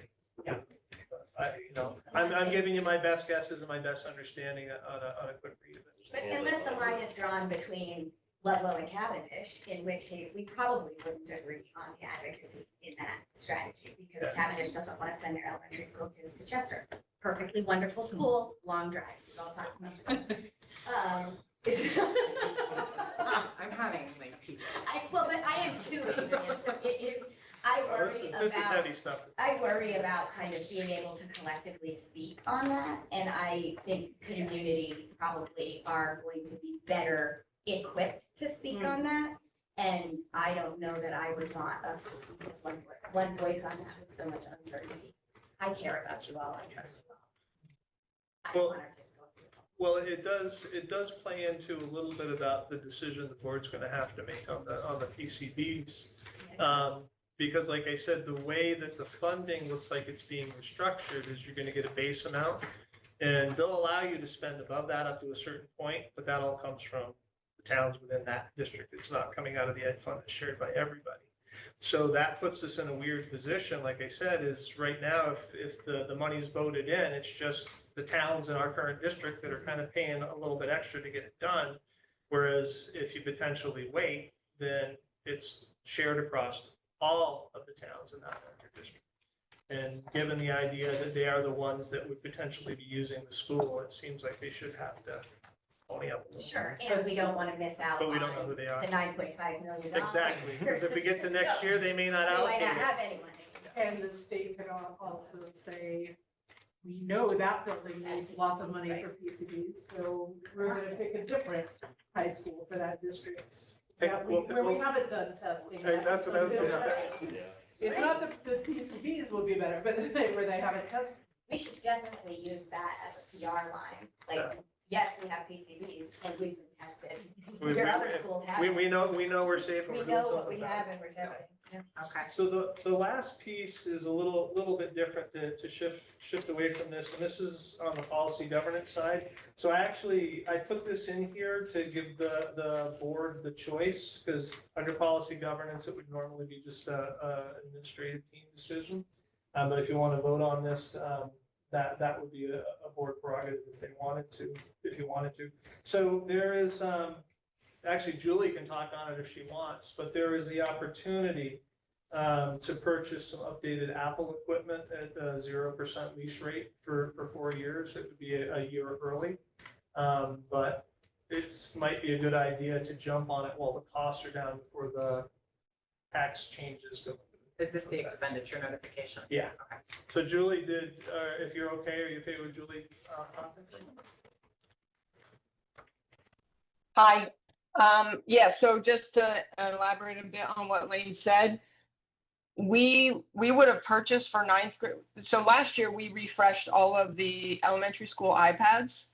This year we would have replaced, purchased new 9th grade iPads. That's typically what we do. So going into 9th grade, the student keeps that same laptop throughout their high school career because we purchased the devices with 4 years of Apple Care, so they stay in warranty. We minimize the repair expense.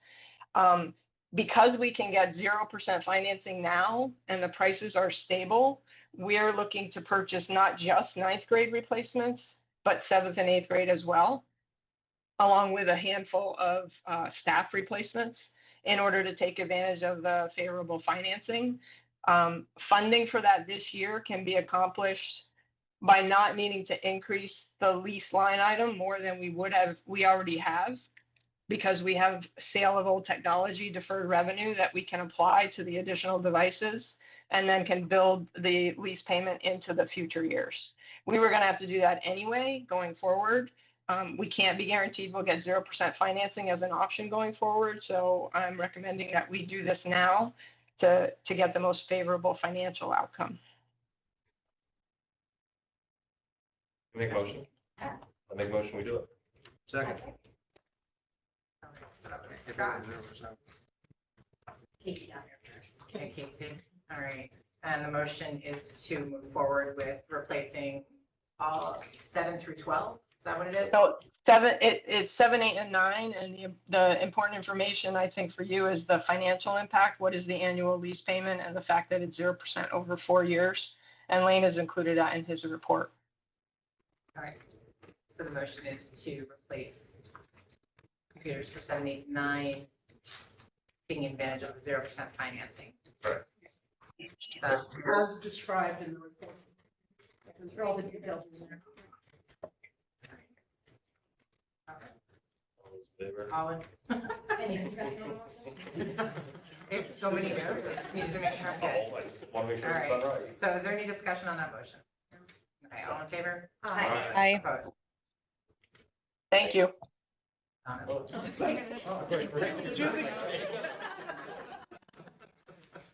right, so. Thank you, Julie. Facilities report? So very short, I'm gonna be very short, if we took up so much time, but I do want to touch on something Kate asked. And it was something that Wayne and I were talking with the AOE about. There's nothing that says that right now, because of everything that's going on with the state, that if the board or whoever decided you wanted to talk to another school about consolidation, that you can't do that.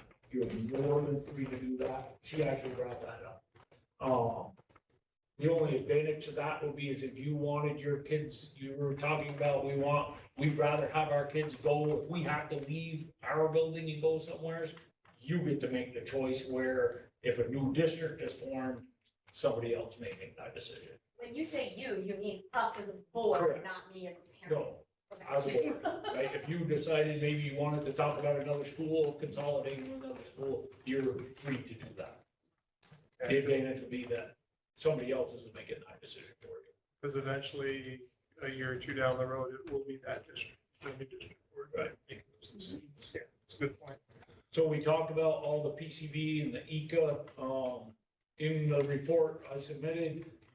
They failed to tell us that, but they kind of dropped the ball because that ECA should have been done for this meeting. We had a very lengthy conversation about that, and it's held up at the Department of Environmental Conservation. We've done all our work to have that done, and they did not approve the work plan, because that was the whole point to have them here, was to present the ECA to you with hopefully an action item on that. So anyways, that's neither here or there. They're working on it, according to them, very diligently. The fire door project is gonna take off tomorrow. Countryside Lock and Alarm tells me that they will have half of their workforce in this building tomorrow, starting that project. So, the doors are ordered.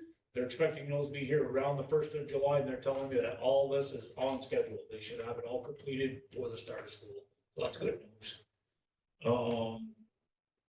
Chester Andover, we've enlisted a civil engineer and an architect to begin exploring the options for our FEMA project. The last we've heard from that is that that money is right on the verge of being turned over, saying that it is there and that we will get it. So we've started that process about working some different options on what we can do with that school. We've been talking with Joey. Cavendish, we're finishing up a couple of minor application requirements for the pre-K, nothing that's gonna hold it up, just some things that Emma and I have been talking about. So that shouldn't be a problem at all. So we're in pretty good shape. No major issues with any of your schools right now. Okay. Thank you, Todd. Curriculum report, is Louise still on? Luis is here. I just emailed her. Hi. I see if you Hello. have slides. Hi. Thank you for having me tonight. I'm going to report out on some changes to the mentoring program. I have revised the handbook, and then in collaboration with all the mentor leaders, we have revisited all the questions on the feedback surveys that we send out at the middle of the year, at the end of the year. I don't know if you're familiar with the mentoring program, which is a well-oiled machine. Is actually a great program that we offer at TRSU for new hires. And the more I learn about it, the more I become fond of it. We have a very good mentor leaders. Every building has a leader who holds monthly meetings with all the mentors, checks in with the mentors all the time, and supports them as they support the new hires, our mentees. I brought you some examples of the feedback we have received at the end of the year from our mentees. They are actually very happy with the program. They felt that they were strongly supported by the mentors. The mentors were always available to them. They had a strong sense of belonging, which really translates into teacher retention. And we really want to know that our new hires are feel supported and they feel like they belong. And they all express highly satisfaction. I would like to actually thank publicly our mentor leaders who do a fantastic job. They all confirmed that they're going to come back next year and they will help me continue with this program. Their names are Lisa Marks, Ellen Cameron, Jill Wilson, Angela Hutchins, and Margaret Dunn. For those of you who are familiar with the program, you probably remember that Margaret has also an additional role of a mentor trainer, and she's already planning on hosting the session for training new mentors in August. And she also prepares the material for the monthly meetings mentor leaders have with their mentors in each building. On top of this, I want to show you some feedback. From the feedback we have received, we have found a few items for improvement, and I'm already working on it. The mentees were asking for a more formal onboarding during the orientation days. So Lane and I discussed the change in the orientation days. We are going to have 4 orientation days instead of 2. And they're already scheduled for August, where we're going to explore our curricular resources for the core teaching, and also meeting with the mentors, and then of course the usual meeting with the central office, the usual training, the paperwork, and so forth. They all have expressed the desire to continue with the current mentors because we give them the option to change mentor in case there are discrepancies or there are no like if there is no affinity with the mentor, and none of them has opted into this option. Other things that the mentees brought up to my attention this year was that they would like to see a coach, a designated coach for some of the curricular materials, and I'm working on a little change in offering some more support throughout the school year for those who need more help with the curricular resources. So we keep the mentoring program and coaching program separated because our mentors are not supposed to be coaches. Yes, they can help mentees, but the role is very different and should not be confused with the role of a coach, which was good feedback to receive. And other minor things like they would like to see more consistent schedule or more meeting time and more consistent. And I think I had played a role on this one, and because I kept changing some dates of the monthly meetings because it's hard to coordinate all the schools. So I actually guilty of that. So I'm going to be more careful and maintain those monthly meetings consistent. Do you have any questions about the mentoring program? I also want to bring up to your attention that if you have time to look at the website and look at all the links on the mentoring program, they have been all checked, they have been revisited, they have been changed. The new mentoring handbook has been uploaded, has been vetted through by the mentor leaders with all the surveys and so forth. So if you have time to look at those links and give me some feedback, that would be very appreciated. What questions do you have?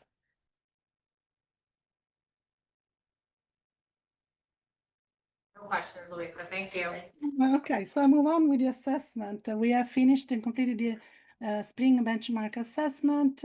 You are all familiar with our screener, the DBELS, the NWEA maps, and I'm bringing you the comparison of the growth of the students. Let me reduce this one so you can actually see visually. This is the DBELS assessment, which assesses, as you know, the early literacy skills for the students.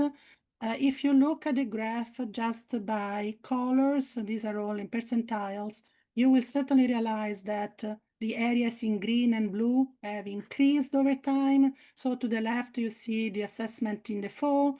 The middle one is assessment in the spring, and the last one is, the winter, and the last one is assessment in the spring. As you see, the net improvement of the areas in green, which show proficiency, and in blue, which is exceeding proficiency. And then I brought you the comparison of the maps, and I want to spend a couple of minutes on this one. So this is the proficiency by grade. if you ignore this outlier here for the kindergarteners, which probably is because of some of the kindergarteners were exposed to preschool and some were not.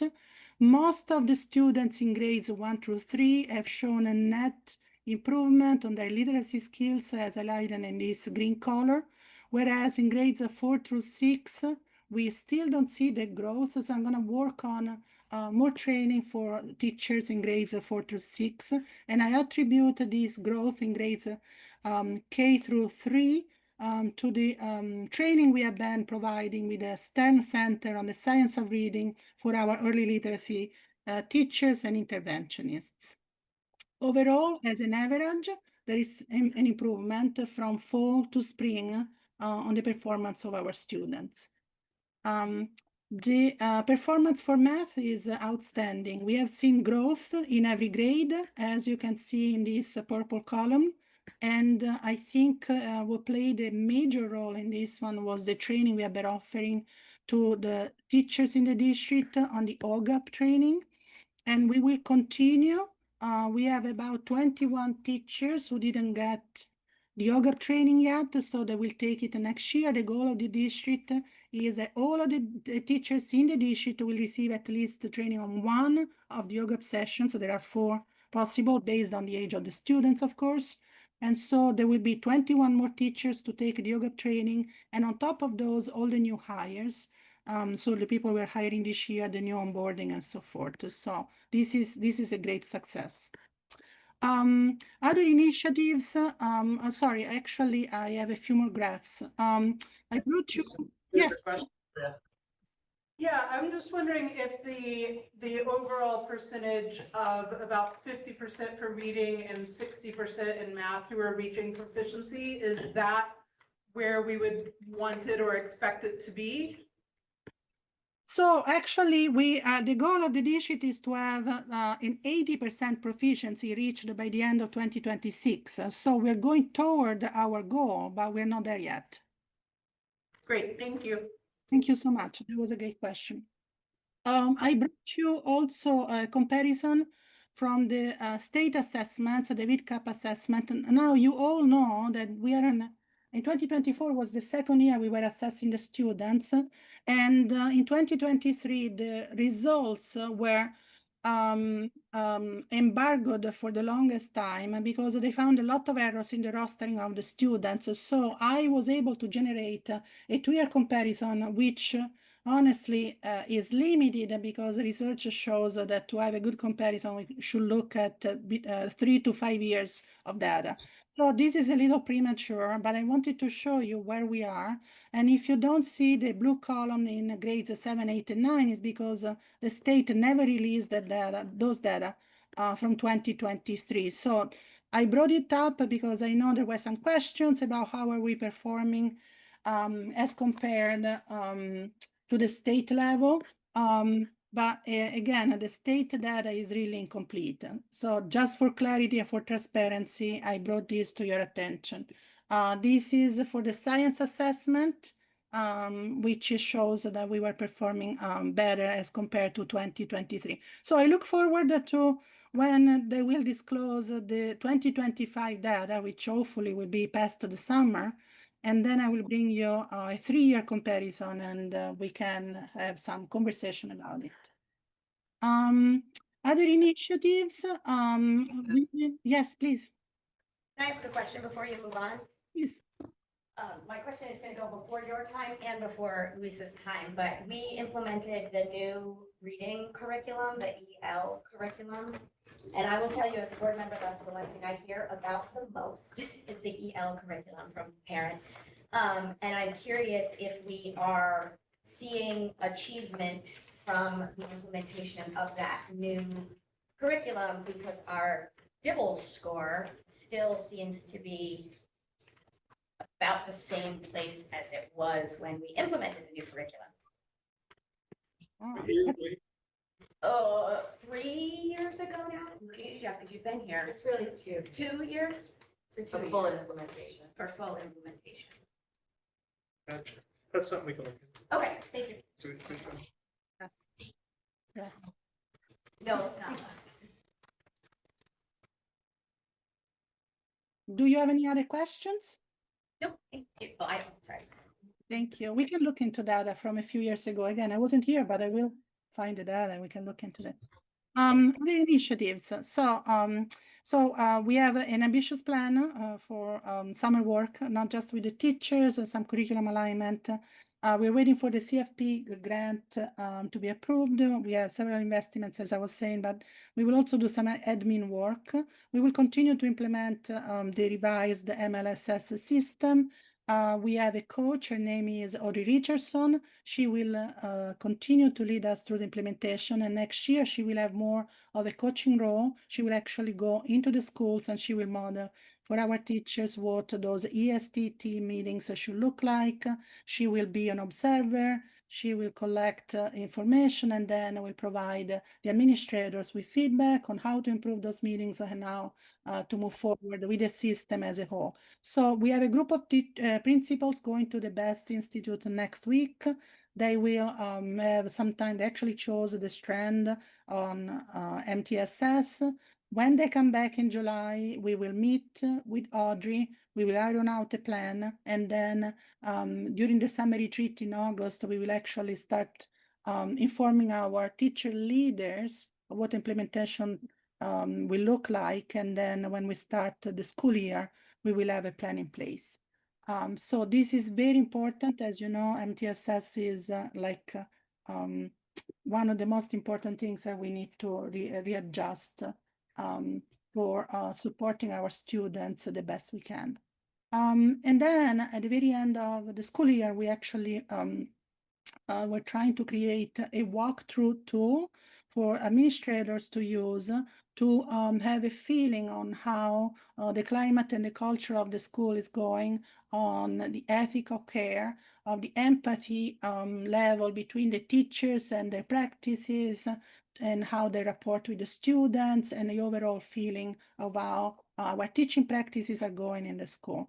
We created a tool, we proctored it, and we collected some data, which we then presented to the principals. The feedback we received was that they wanted more elements of the TRSU teaching practices to be embedded into the tool. So we're going to go back to the drawing board and we're going to revise the tool. We're going to meet again in the summer to revise the tool, and potentially we will have it ready for next year. A suggestion was made as to have teachers potentially visit other schools using this tool just to see what other practices they could adopt that are used in other schools that are successful and that they can bring back to their school. Other initiatives, as I said, will be curriculum alignment. Lane also is proposing us to revise the report cards and also work on the policy governance and some goals that we need to establish for the board. Questions?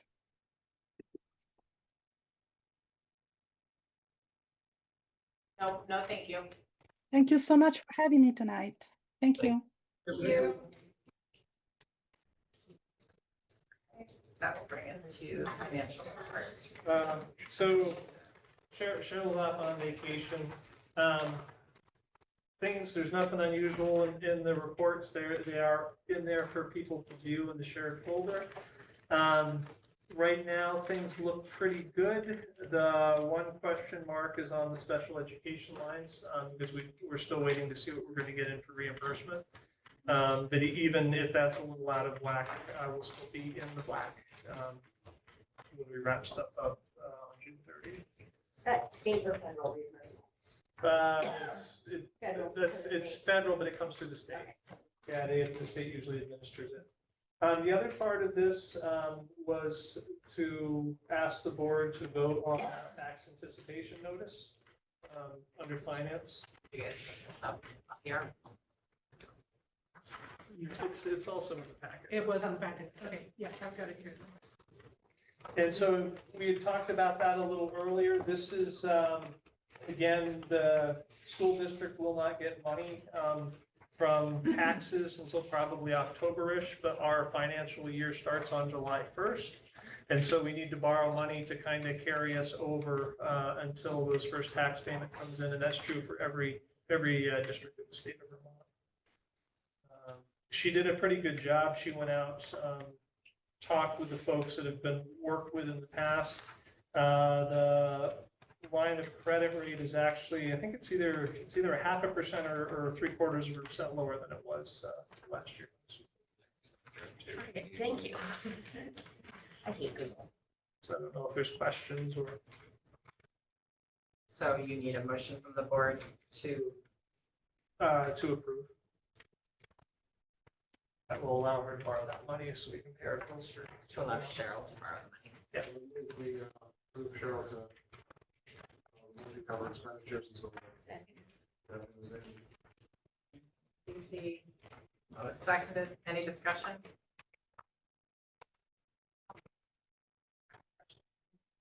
Is there an interest rate, like, you know, 4.86%. 4.86? Yeah. No, is it with Union? Yeah. All right, there's no discussion, all in favor? Aye. Opposed? Passes.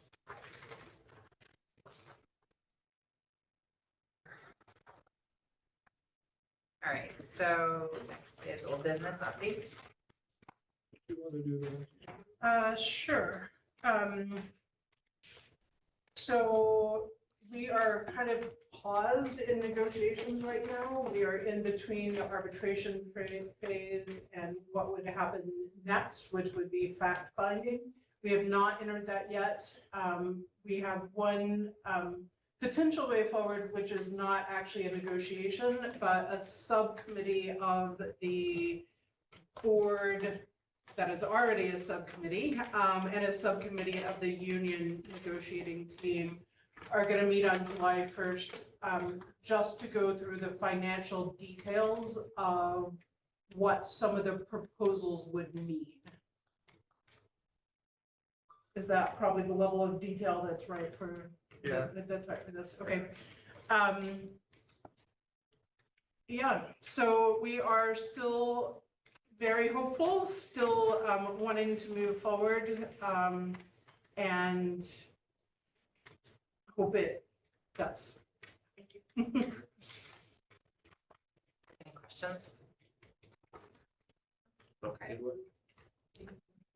Susan, yes. So preschool, and Amazon, I don't know if she's at a conference or she's on vacation. I can't remember when I talked to her yesterday, but basically things are in good shape. Todd had already kind of touched on, requirements as we get ready for the fall.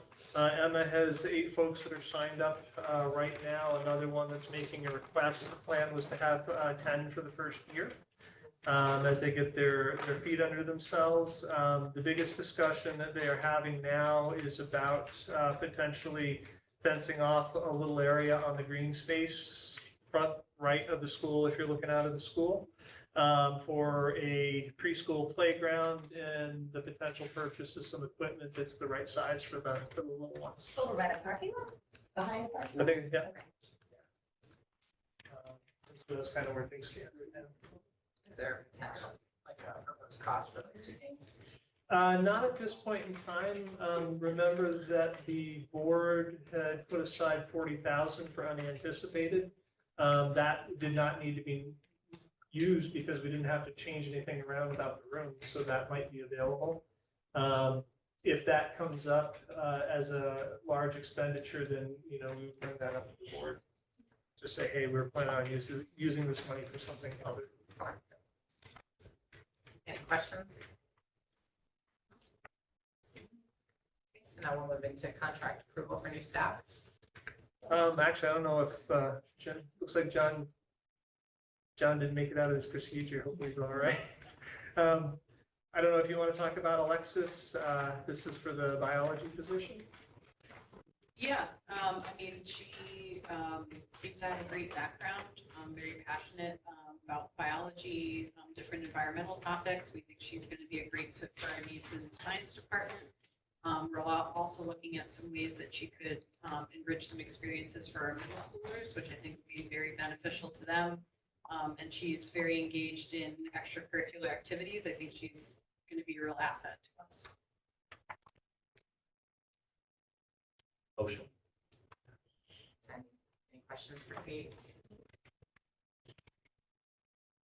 Motion to approve the recommendation for Alexis Isham as the high school science teacher. Who's that? Scott. Okay. All in favor? Isham? ISCJM? Yep. Okay, is there any discussion on the motion? All in favor? Aye. Opposed?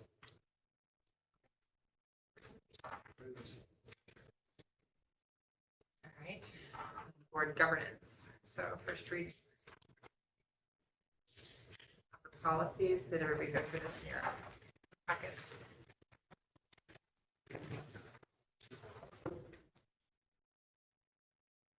I'll get a low score, because I intended to go through with a lot of detail and I just ran out of time, so I'm gonna have to be better for the second read. I like to tell on myself. Do my homework.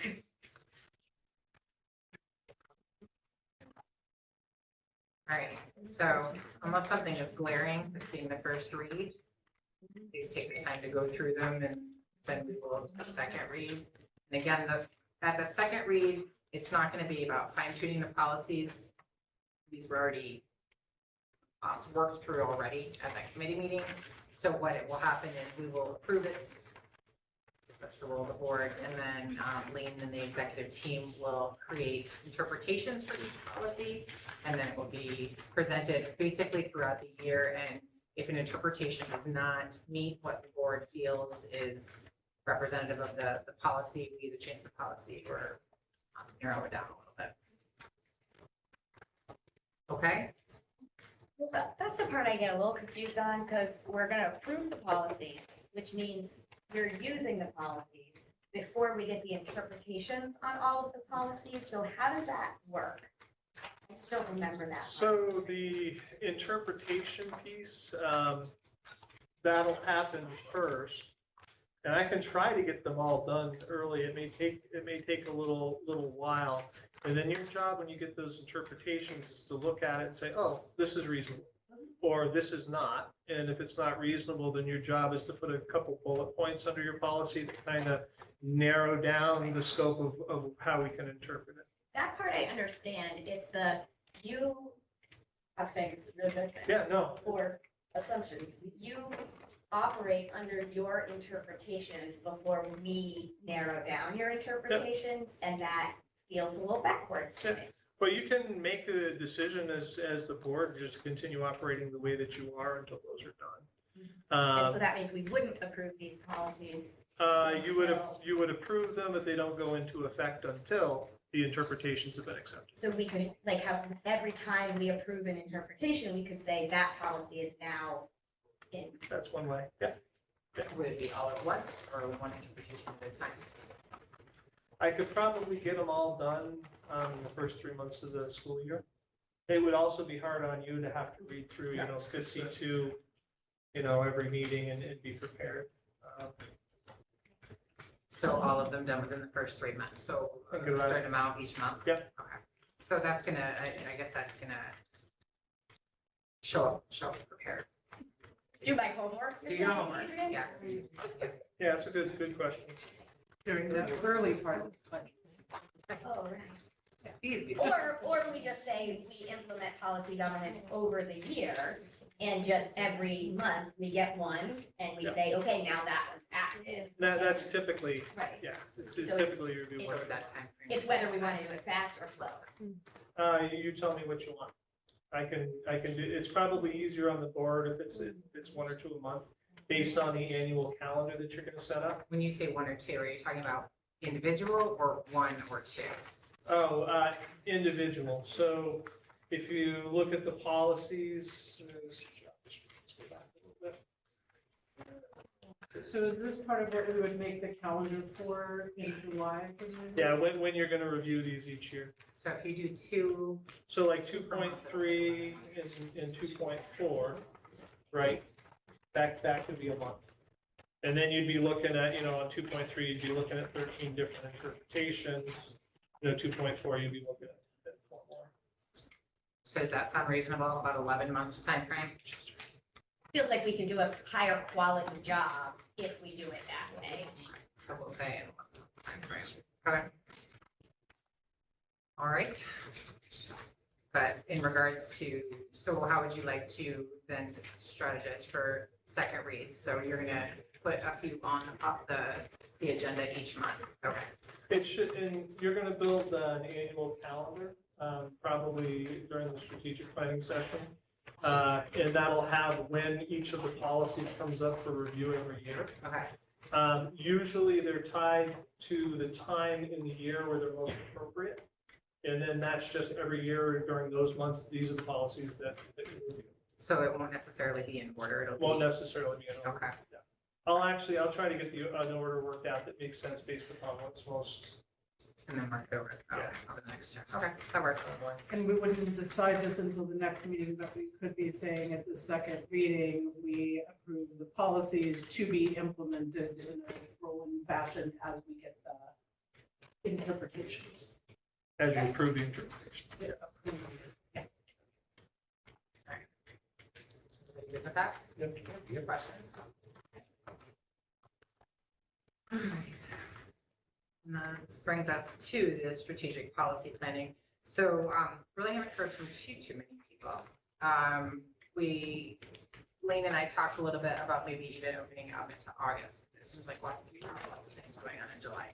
So if people could just make a concerted effort to send out some dates now into August, so that we can get the strategic planning date set up at the TRSU. We also talked about maybe not doing a full day. So maybe just doing a 4-hour session. I think that might make it easier for people to attend.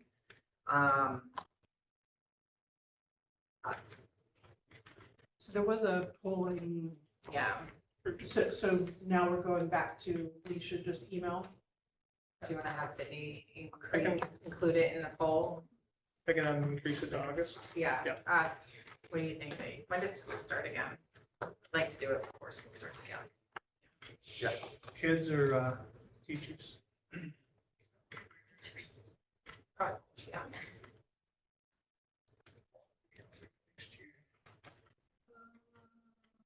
Full day for staff, first one is August 22nd. Okay, so. Let's see, August 22nd, so that's about the third full week of August. So maybe if we can try to get this done by the second full week of August. So I mean, just to put the August dates. 15th work. Is putting it out that far, August 15th, giving everybody opportunity. I don't have my calendar in front of me, so Oh, I can find a date before then. between then, okay, all right. We're asking for a specific date. Yeah, and I mean, shooting for as many as possible. But Do you have a time frame, Adrian, for that? time, like, what do you mean? Like start time, end time? Of the meeting itself? Yeah. No. Okay. I mean, I would assume we would probably do like a morning session that seems less disruptive to people's days. Unless the board disagrees. No, I support that. Okay. All right. Unless there's more discussion about that, so August 15th is the deadline or the date. Okay, that brings us to our last public comment prior to future meetings and our last executive session. Hands up for public comment. Anyone in the gallery? Randy has. Randy. Oh, sorry, Randy.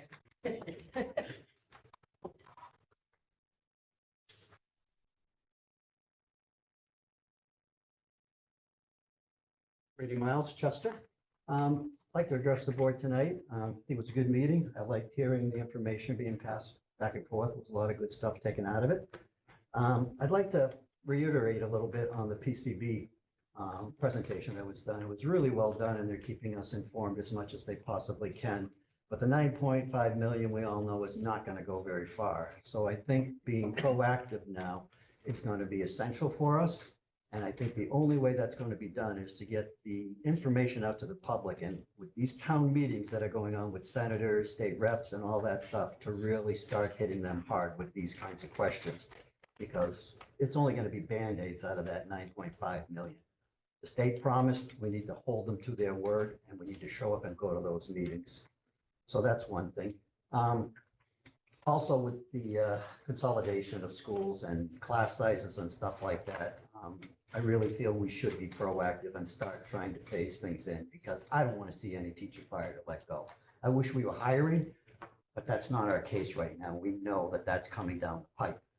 So I think as hard as it is to try and be as proactive as we can, we should be doing that starting more sooner than later. And my last little comment is, I feel our school and our district is turning in a positive way. There's a lot of good new administration here and a lot of good things are starting to happen, and that's positive. It's going to take a little more time and a little more action, but we're heading in the right direction. The one thing that I hear through media and different things is still the lack of respect between the students that go on, the fights that take place and the language that is talked to teachers and stuff like that. And I think we still need to put our foot on the gas and get that under wraps. That's only going to make our school be more desirable for other people coming to and students to come to us. But that's really all I got to say. Thank you.